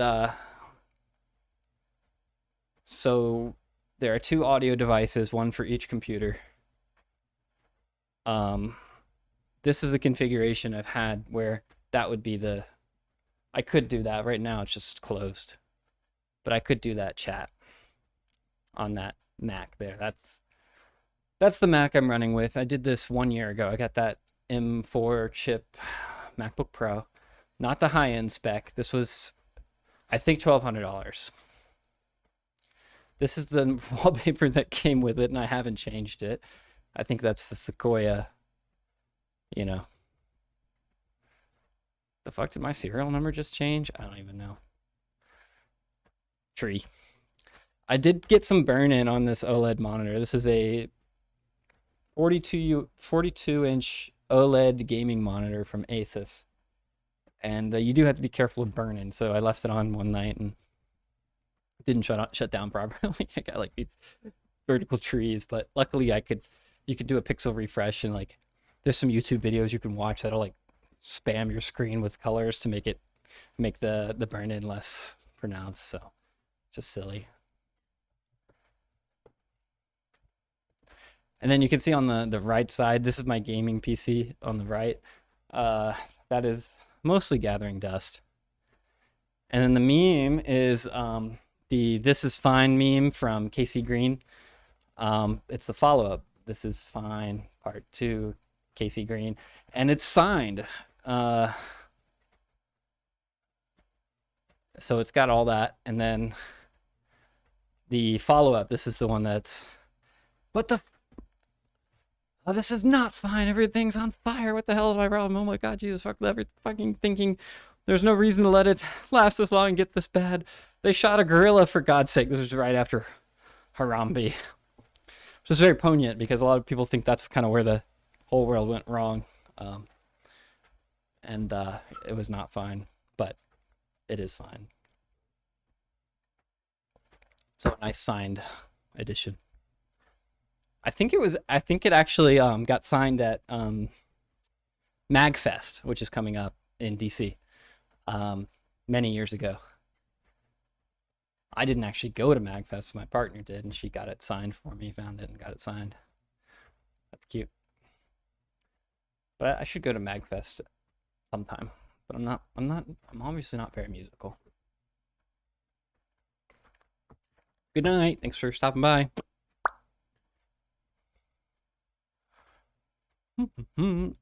Peace.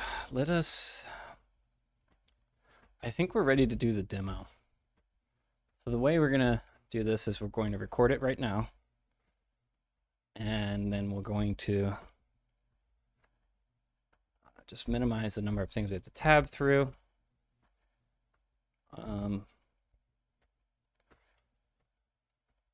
Yes.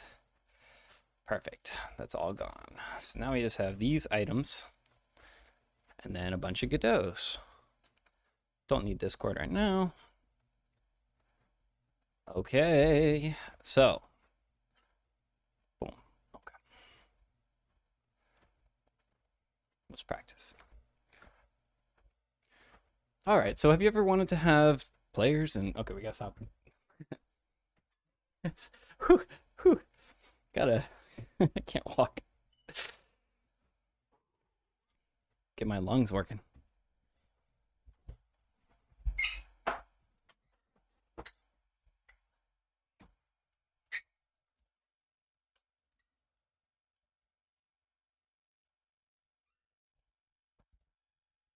It is time for sit. It is sit time. Almost 3 miles there.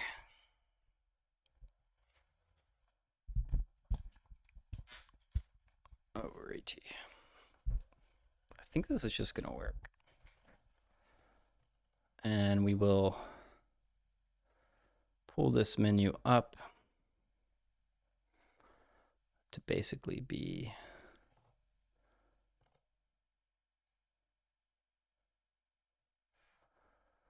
the size of one of these. Oh, there we go. I can see it. Okay.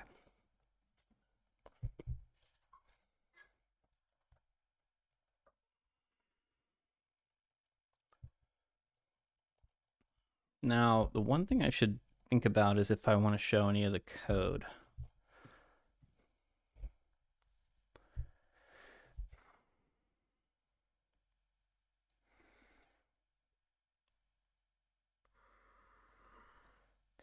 I think I might want to talk about the interest management. We'll keep calling it that.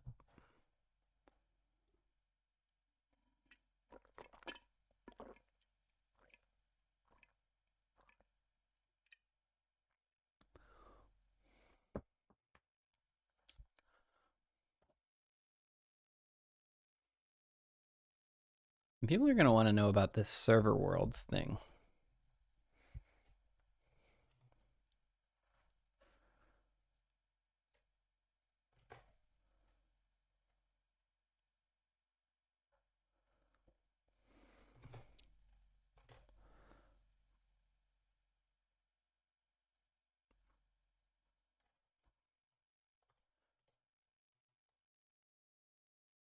Let's do this.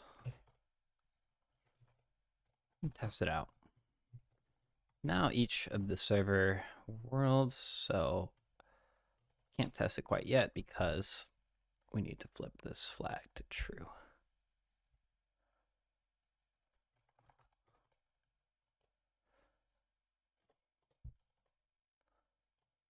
Yep, it's not going to be happy there.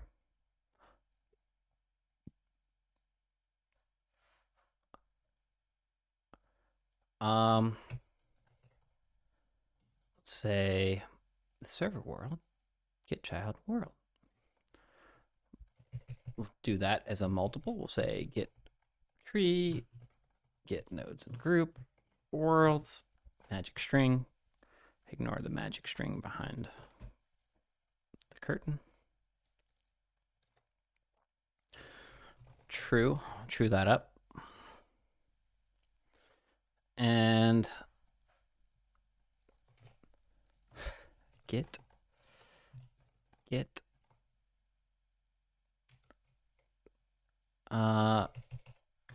can I access it like this? World? That would be really cool if it works. That would be omega cool. Okay, so I see all, you see how they are both there? Can I go? Oh yeah. And then can I leave? Yes. Can I go? Oh yeah. Can I leave on my client but also be over there? Yeah, that's such a great illustration.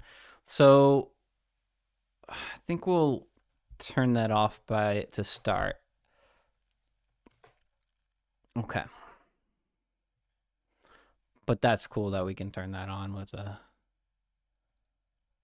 let's go to main.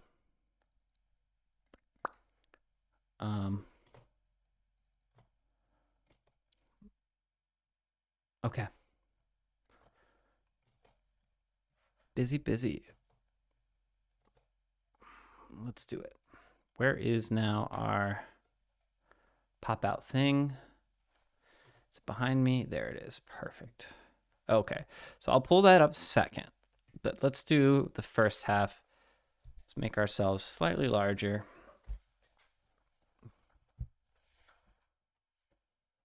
I should have like a colorful outfit. I should have a PogChamp face. Because this is YouTube. This is showbiz. Let me see if I can find like literally any shirt that's not deadly black, right? Be right back.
PogChamp it up. We are now in our costume. We need a ring light too. Another thing to add to the setup, so that I don't look. Fuck. I've got a ring light and everything. I'm just not gonna set it up. I'm not gonna go that far. I'm not that crazy right now.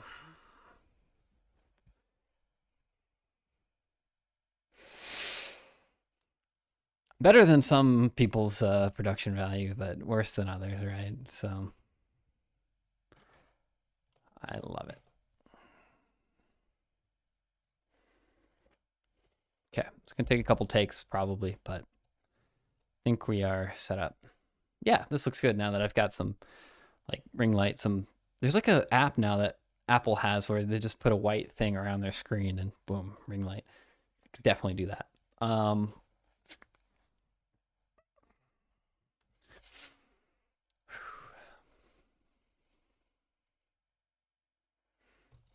on the wrong tab. And that's not how it is. We need to change this to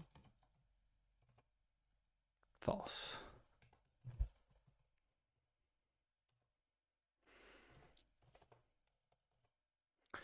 That's what we want. And then losing the plot.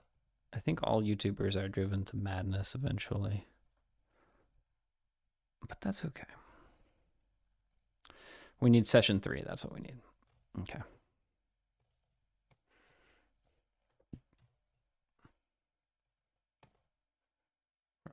Okay, perfect. So I know that's a client because it only has menu mounted.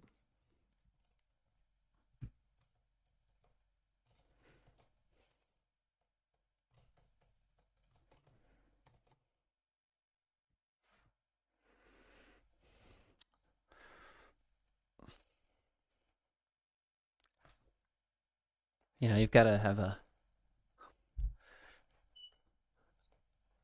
a silly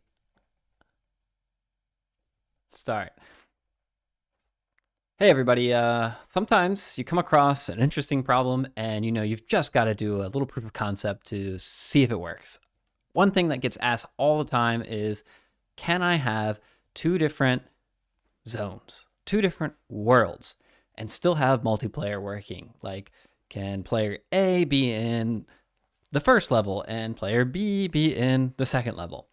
Well, normally the answer to that is no. That's just not how Godot multiplayer works. You've got multiplayer synchronizer and multiplayer spawner that really depend on having a identical node tree to basically track and sync updates. But I've got something here where we can actually have 2 different areas and players can exist and drop in and drop out of either one. You might want to do this because maybe you have an MMO and you've got players in the snow world. And this player is now, as you can see on the left in the server debug, in the snow world. He has mounted the snow world. And maybe another player wants to join the forest world. Well, if these 2 players walk to the center of the world, which is where these objects are, they will not see each other. They will not sync with each other. They do not even know they're there yet. On the server, you can see there are 2 IDs listed, one in the snow and one in the forest. Now, if we now say, okay, I'm done fighting enemies here. I want to go to the forest world. I'll bring up my menu. I will click join the forest world. Boom, popped right on in there. You can see the IDs over there updated. And these 2 players can now see, sync, and are with each other. And the very important part is that over here on this node, I will do this another time, but you can see that this forest now has 2 players in here, and he has mounted this forest zone, right?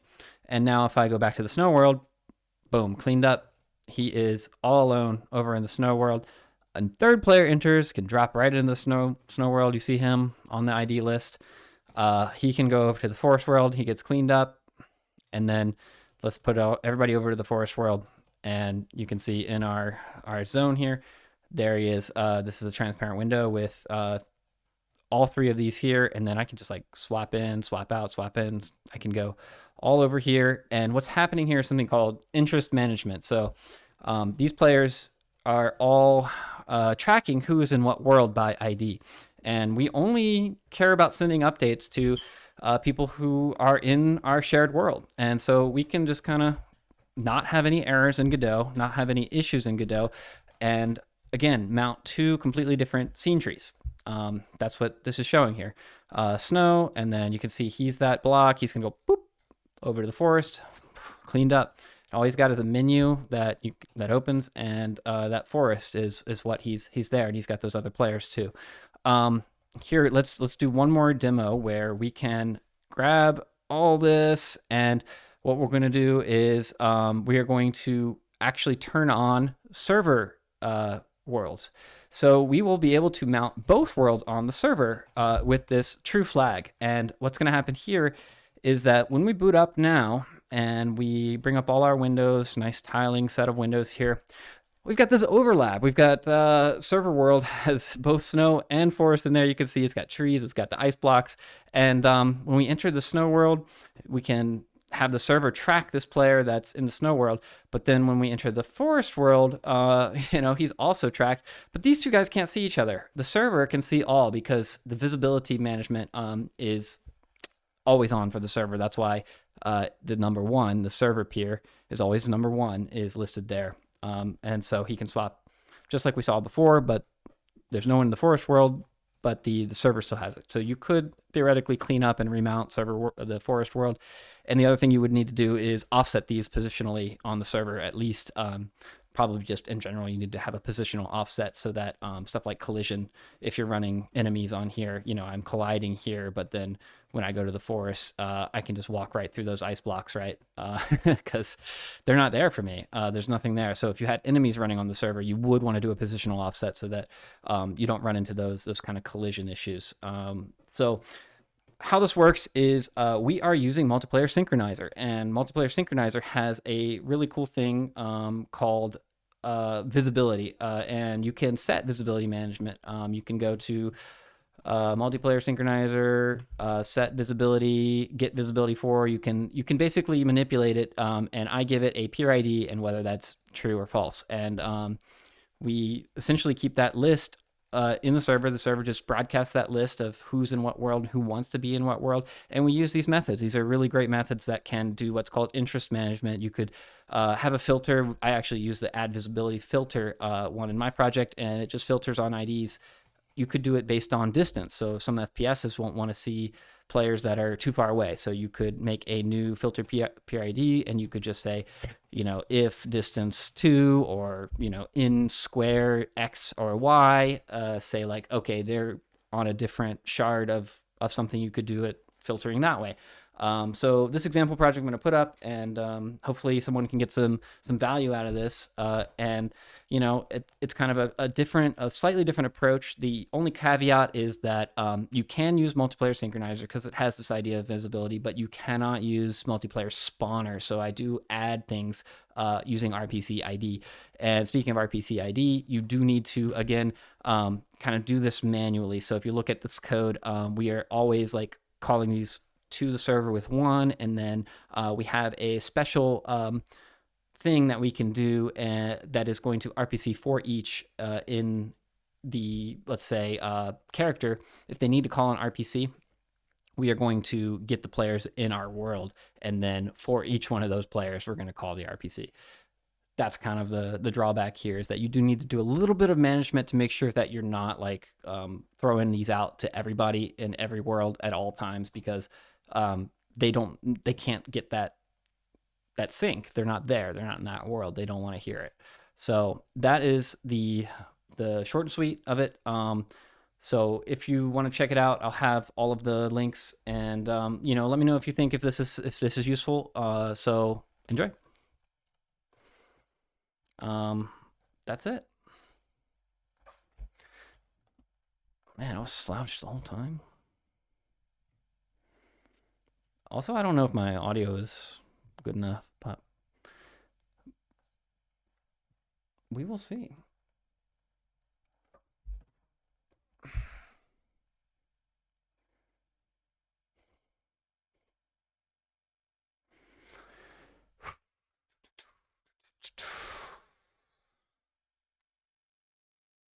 Ooh, nice. Nice. That's something I cannot do currently.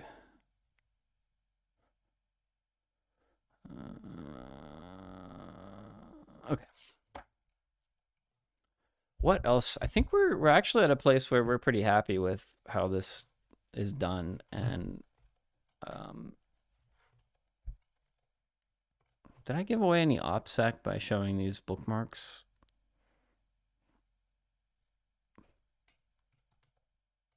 What if I just didn't? Oh my god, I didn't have fucking. I didn't have screen share on all the way. I'm dumb as fuck. I just talked to some dumb shit. I don't want to do that again. I'll just watch it later. And I did such a good job.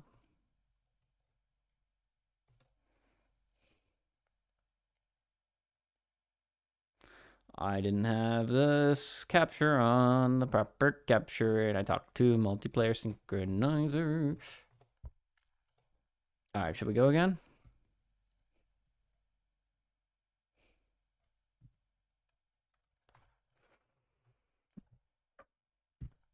It's a pretty 50-50 proposition. I think I'm not going to go again. I think I'll do it later.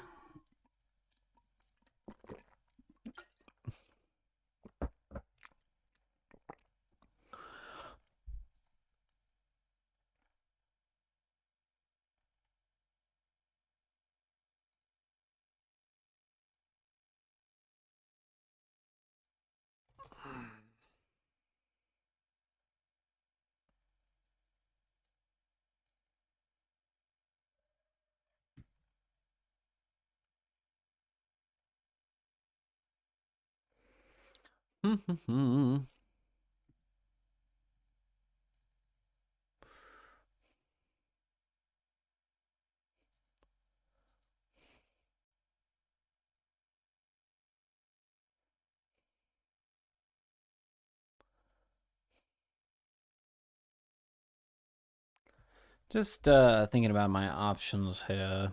What was the issue here? Let's do a little. Let's mute that.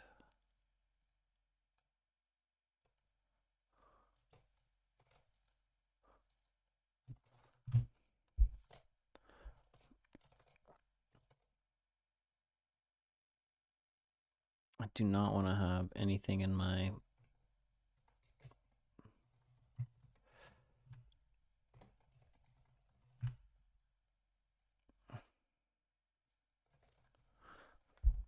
Maybe I can fix it in post.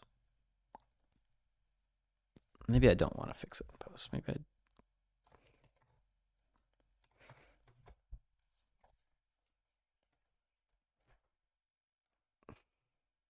I should just redo it while I'm fresh, or while it's fresh in my head, rather.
Alrighty, let's do it one more time. From the top, from the tippy top.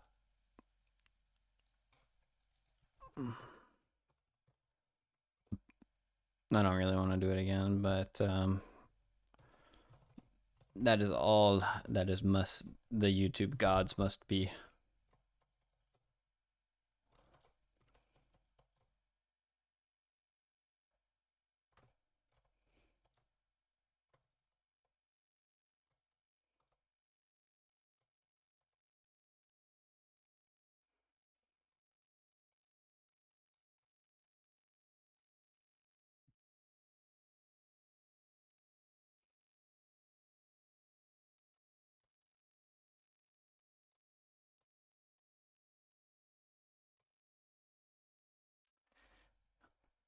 Okay, we're gonna go from the top. We're gonna do this again. We're gonna get some water, and we're gonna talk really, really fast.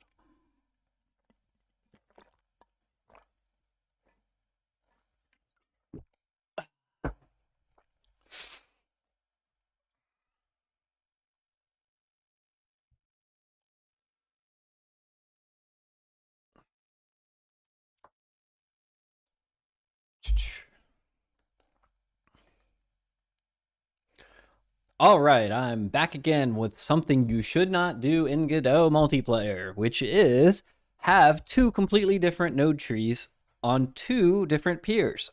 This is a question that gets asked all the time in Discord. How can I have two different levels and have players split between them? Like player A can be on the first level, let's say like a snow level, and then player B can be somewhere else, like in the forest level. How do they kind of coexist? And the typical answer to that is it doesn't work. It doesn't work with multiplayer synchronizer. It doesn't work with multiplayer spawner. You get into a situation where you've got to have the same node tree, and that's how you sync updates. That's how Godot spawner and synchronizer work. Well, what if I could tell you that this will let me join Snow World, and it will mount just the Snow World. And if I go to any other peer and I join the Forest World, these two players are in the same connection, but they do not see each other whatsoever. Now, if I'm done with the Snow World, I can jump right on over to the Forest World and I can go find that player and say hi. This is a drop-in, drop-out sort of system where players will mount only the node or the level, the zone that they want to be in. And this is really useful for like something like a MMO where you're going to have these peers. You can see them listed on that server in that debug area in different areas. Like they're going to be able to coexist peacefully without throwing errors, without any issues. And the way this works is through multiplayer synchronizer set visibility for. So we are going to basically keep a list of where peers prefer to be, Snow World or not, and we are going to completely make them invisible to people that are in the forest and visible to people that are in the snow. So when I swap in between these, we completely unmount. And in this forest, I can see I have these two players, these guys right here. They are, highlighted even in the actual editor. And we don't exist to that guy in the snow world. We can jump back over to the snow world. We can all go over there. And now the multiplayer synchronizer is going to start working again, and everybody's going to receive those updates, no errors. So this is a pretty unusual setup, but it's something that gets asked about a lot. So how does this all work? Again, what we do is on the server, we don't mount anything, like nothing. Like it's just a blank thing to help coordinate who wants to be where. And then we then set peer ID based on, this is a horrible take. I'm gonna just start over. I'm just babbling. I'm just so disappointed I ruined that first take. Ugh, I can do this though. I think the beginning was good though.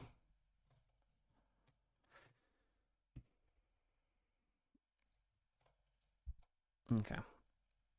Once more with feeling.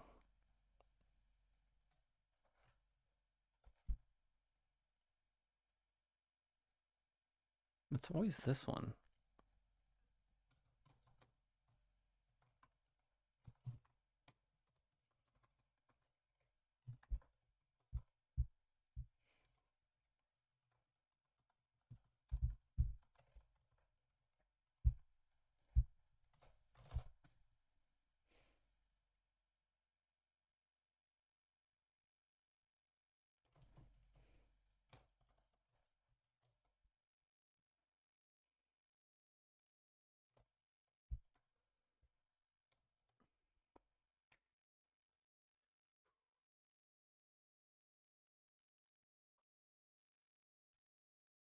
All right, Andrew here again with something you should not do in Godot multiplayer, which is have two completely different nodes mounted in multiplayer. So I'm talking completely different worlds.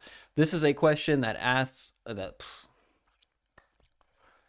Fuck, I'm just gonna do this offline. I think what are we at? 9 o'clock.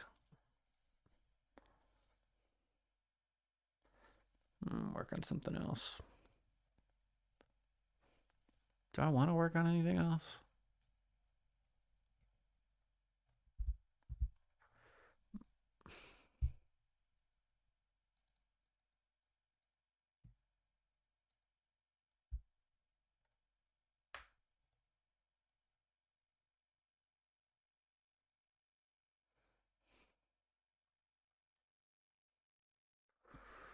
Hmm. I think I'm just gonna chill on the YouTube.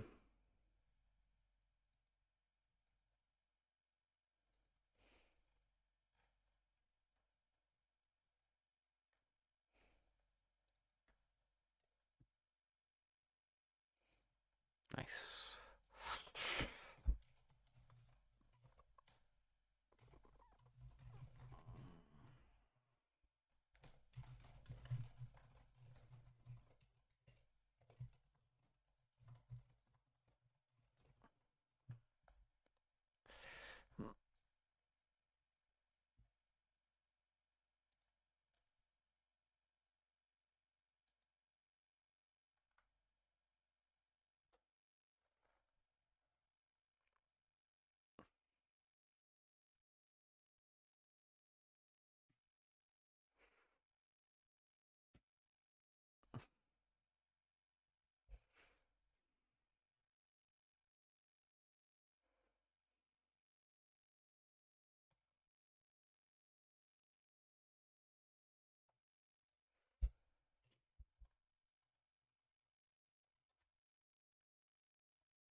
Might be. I don't know.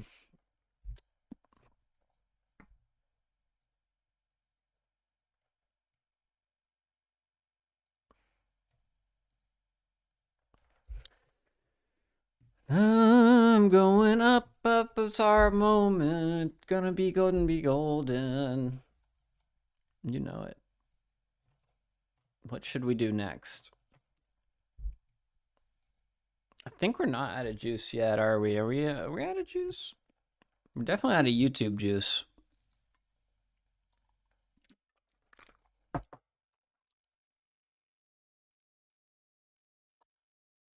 Um,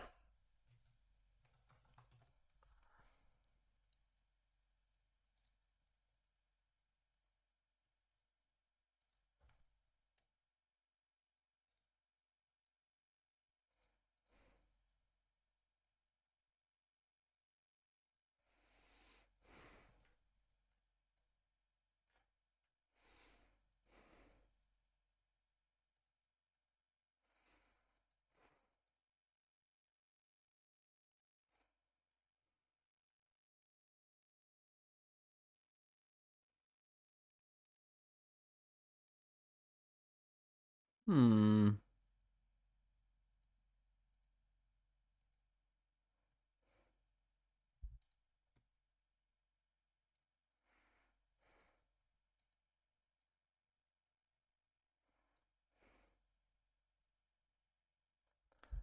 Uh,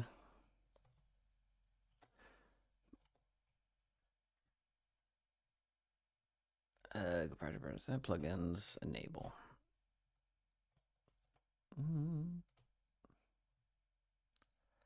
On close.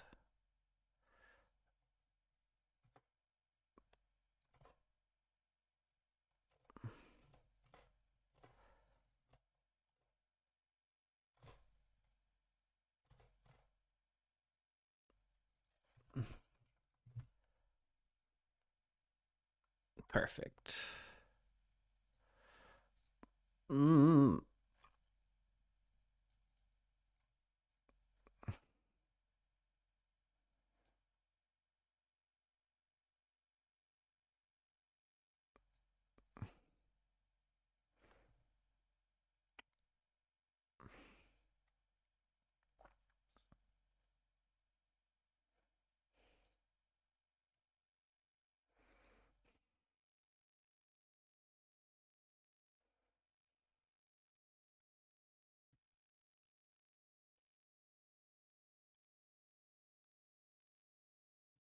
That's actually better, right?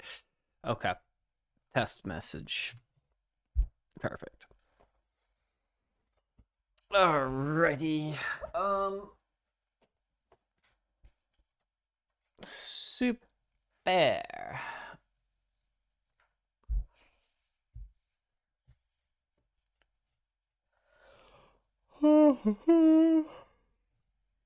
Maybe we are losing steam.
Sometimes you just have an empty project and you're just like, you know.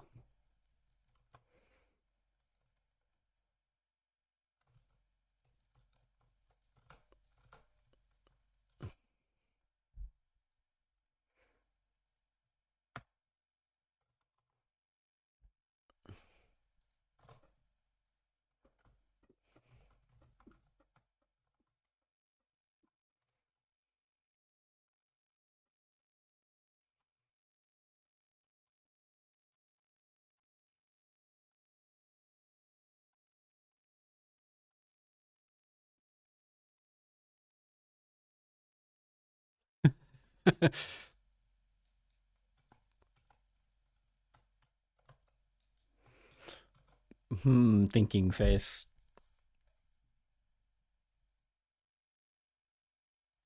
I love thinking face.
All right, I think I might be calling it a little early, not much early, but just like enough early that I'm,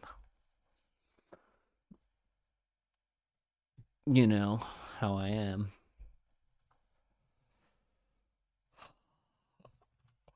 I should do some like gaming, like actual gaming, rather than game Gav.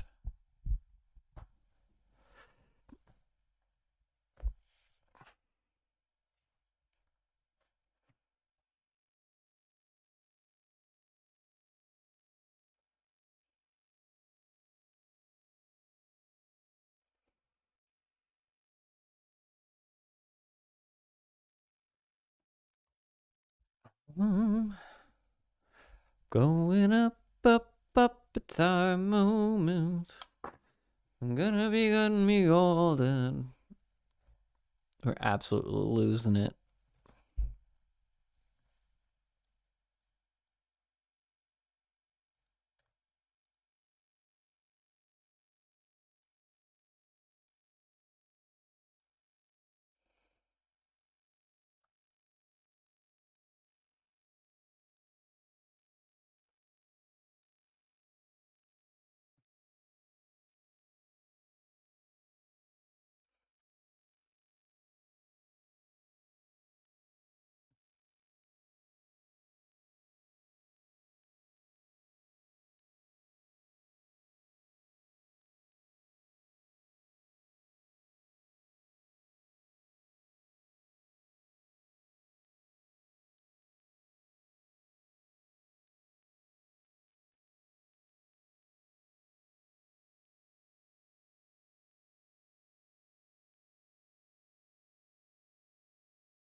Okay, I'm gonna go because I'm tired. I think I really lost the plot the last few minutes. So let's just think about aim cam. Let's aim cam. What if I did the arc raiders thing? It's arc raiders now. Let's see if that just works real quick. Oh yeah. Oh yeah. Aim cam.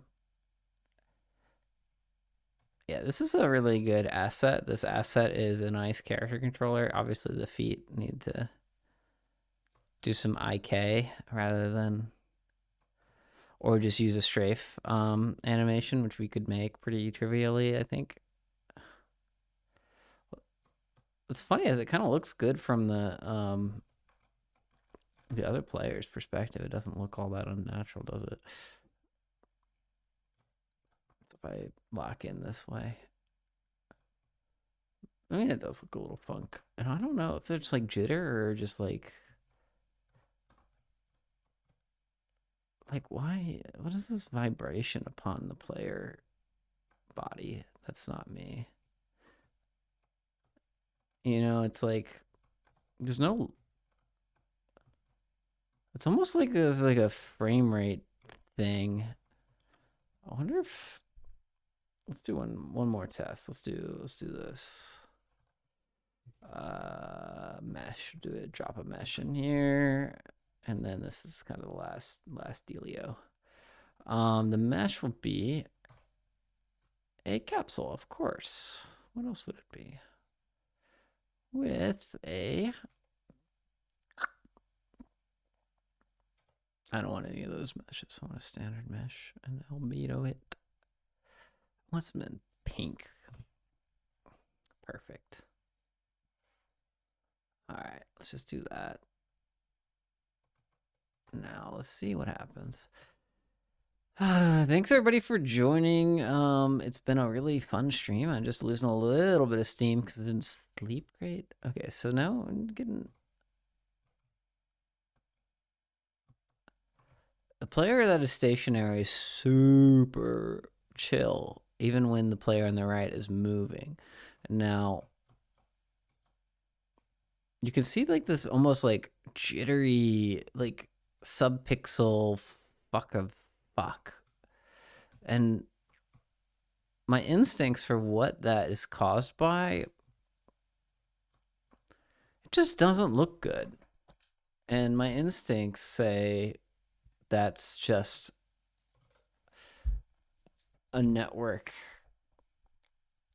problem that's solved by, or a graphical issue solved by like VSync or something. I don't know, some frame thing.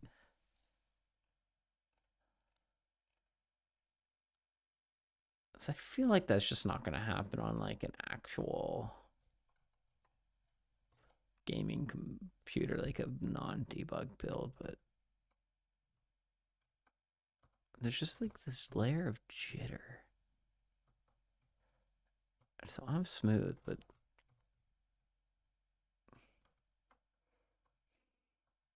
see that player on it? Just the player is jittering across the screen. It's almost like a refresh rate, it looks like, but I'm getting 60 frames per second, so it's not like.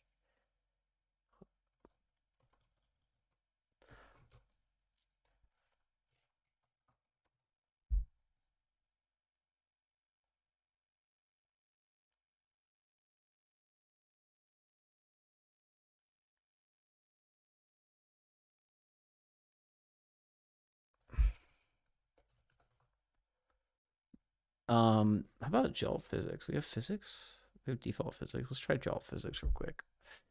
I said I was going to bed, but I've got to try some shit before I go to bed. Um, I don't think this will make any damn difference. It's like, yeah, it's not, no difference there. How does it look on the server? It looks like it's the only place it looks smooth is on the actual source. It's the only place it looks like perfectly smooth, like butter, which would make sense because of all these freaking things that we do here.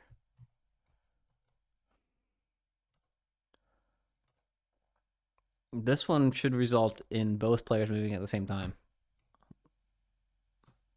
Doesn't assist the jitter.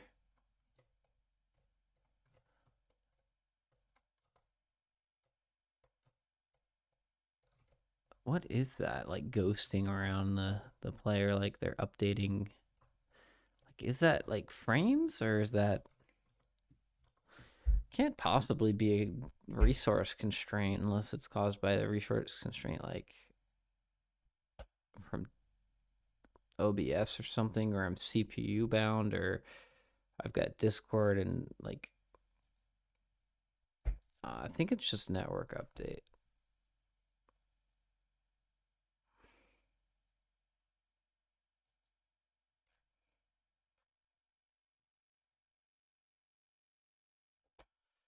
Okay. It was fun. Thanks for joining.